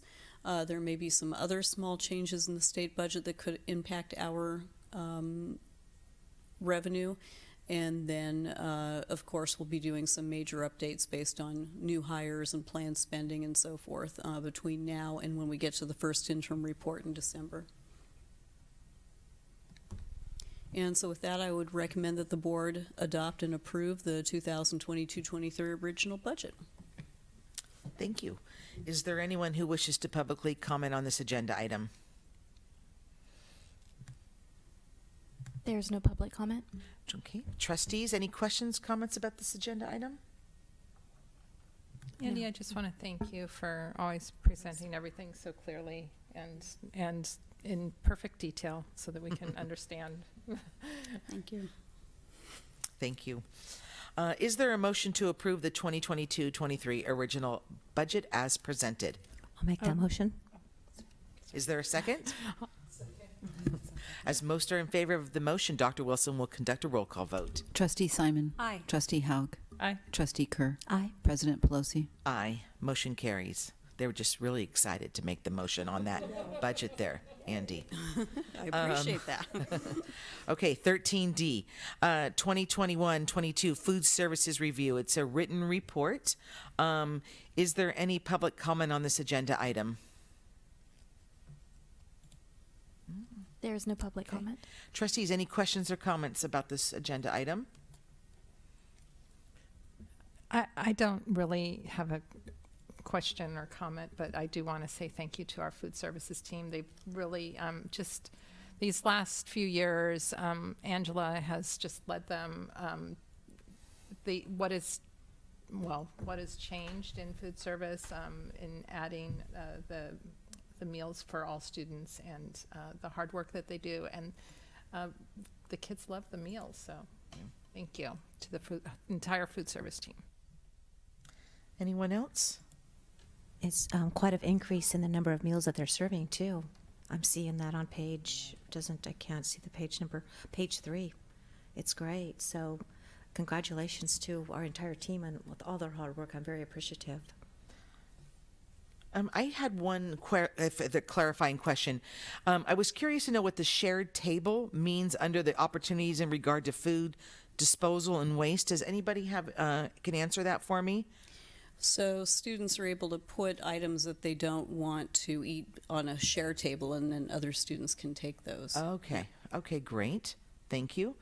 And then I also wanted to say a big thank you to Angela Baxter and her entire staff for all the successes they had in yet another challenging year. Their successes outweighed their challenges, and those challenges that they listed were ones that were really out of their control overall. I just, on behalf of the board, want to acknowledge and commend the Food Services Department for continuing to pivot and meet the needs of all of our students, and we are very grateful for that. So, thank you. Okay, 13E, review and consider approval of contracts over $25,000. I think it says Dr. Wilson, but I think I'm supposed to call on Mrs. Andy Stubbs. Throwing me for a loop here at the bottom of the 9th. Okay. Thank you. And I believe we have 8 this evening. The first would be with Rosemary Appel for special education services to support visually impaired students. And this is a renewal of an agreement with this particular vendor.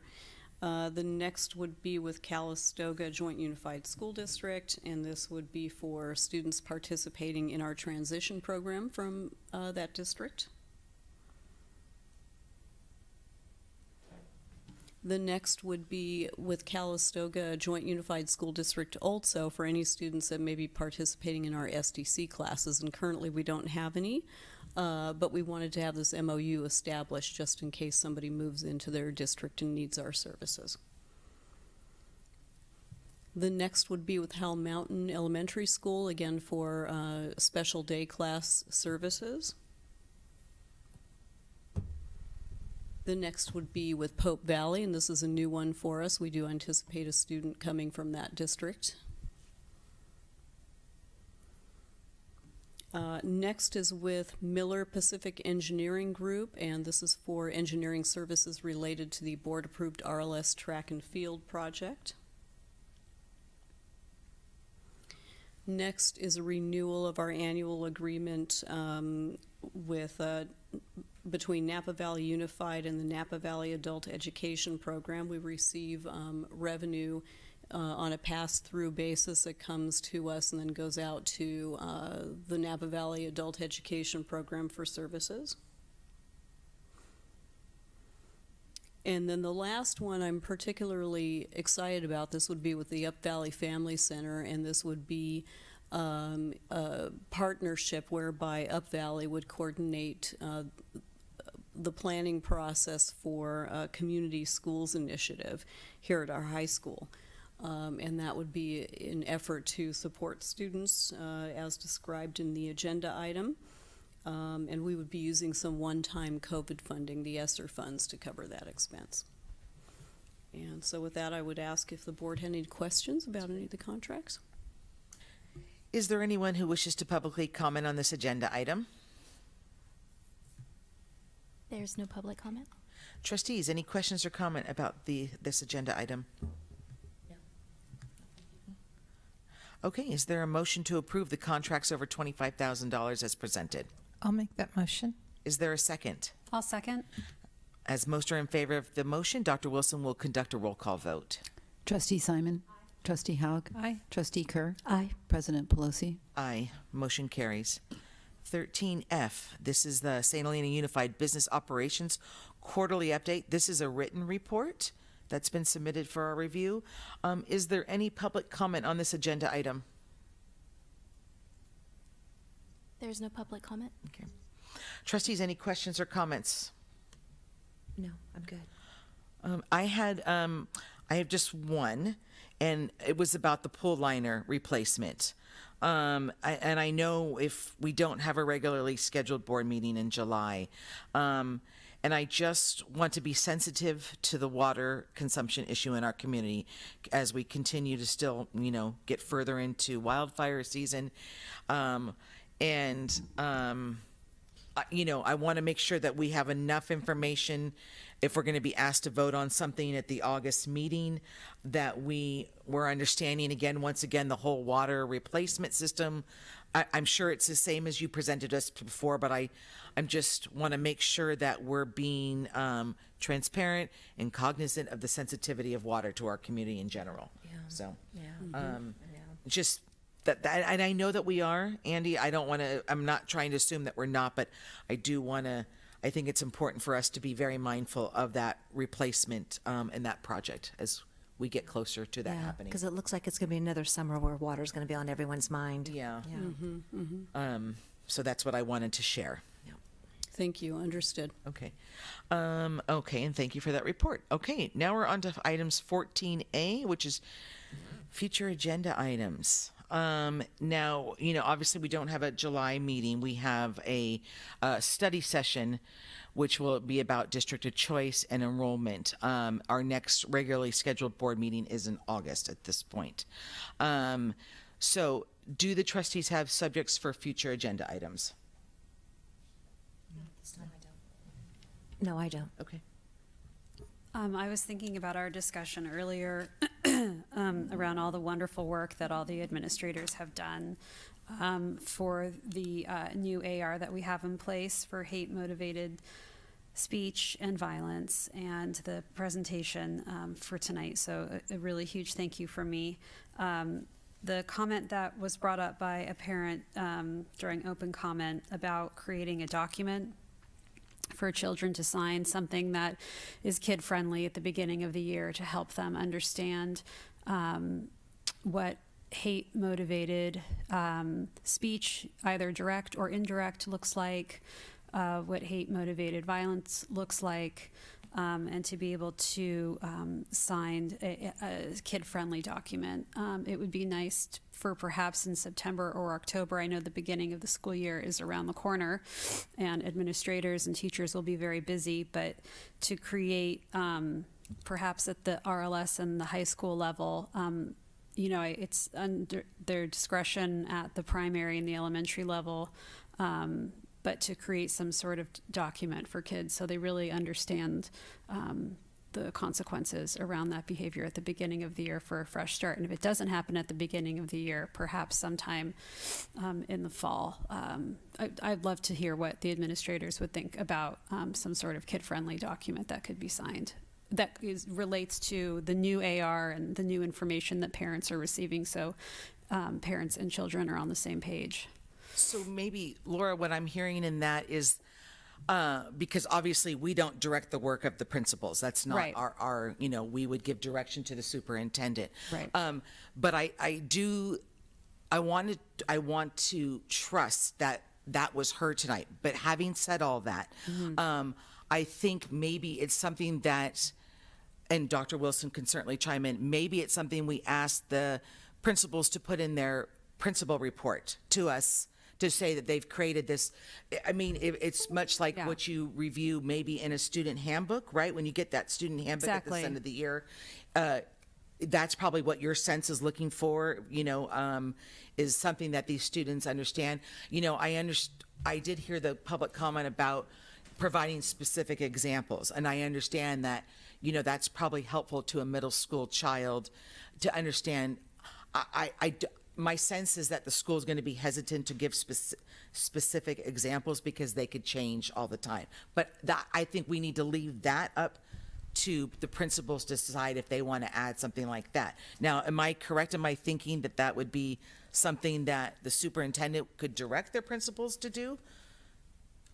Yes. So as a board member, you oversee board policy, and the AR and implementation is staff work. And I want to be really clear with all of you. I trust our principals implicitly. They are committed individuals who care deeply about every child. And I know that at each of our schools, in an age-appropriate manner, school rules, discipline, progressive discipline is discussed at the beginning of the school year and at other times when needed. Primary, they have roundups all of the time. In the family groups at the middle school, at the high school, in different periods of the day, the student handbook is broken up into sections and the students work through all of that with their teachers, family groups at the middle school. I also know that our principals listen and they want to be responsive to the requests of our community. So I have no doubt that they will ensure that the students have heard and participated in the understanding of all progressive discipline, and especially the hate-motivated behavior. As far as a particular document or a signature, you know, I'm going to leave that to new administration. I'm not going to direct the work at this point. I think that Mr. Heller, who oversees our principals and works with them closely, will have a conversation with them about next steps and how to make sure that it truly is happening. I know that it is, and I know that that there is. Again, I have complete trust in our principals. Sure. I hear what you're saying. There is a perception of something different in our community right now. Okay. And can I just add that in the beginning of the year, we have an administrative retreat, typically the first week of August, and we developed kind of a loose framework for that meeting, and one of the topics was to continue this conversation around the progressive discipline matrix. So we'll have a conversation about that prior to school starting and see what is generated out of that. Okay, thank you. Because I'm not sure, Laura, I know where your intention is coming from. I just don't know what that looks like and is an agenda item. And how, and it's, I'm not deflecting. I just honestly don't know what it looks like for an August. I mean, if you just want an update on what that looks like, which I think it sounds like we're going to probably be getting. Yeah, maybe what that could look like is a fall update September or October, because they've done so much good work around all of the new documents around the hate motivated behavior, that it would be nice in the fall to see just to receive an update. Okay. Is what I'm saying. And I do want to make it very clear that I do appreciate all the work that administration and staff has done around this, and I have no doubt that they are doing the best that they can to make sure that every child matures into responsible, kind citizens. Right. And I would agree with you. Okay. So, Thank you. Absolutely. Thank you. Are you feeling content? I mean... Very. Okay, all right. I just make sure that trustees, any? I just don't know. Maybe it's not necessary, but it's possible that there might be a closed session item talk as part of the summer study session, or that's not something that we know. I think all will be revealed. We don't even know. We don't know at this so point, that's so. not something that we talk about here. It's just, Right. it's, yeah, okay. Okay. Okay. Are we ready to say goodnight? And I make a motion to, excuse me, did you want to? I mean, so like this is it. This is it. I mean, like this is like your last This is it. board meeting, Dr. Wilson.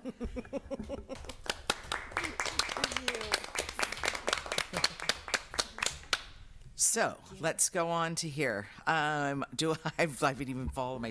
Is there a motion to adjourn the meeting? I'll make a motion to adjourn tonight's meeting. Is there a second? I'll second.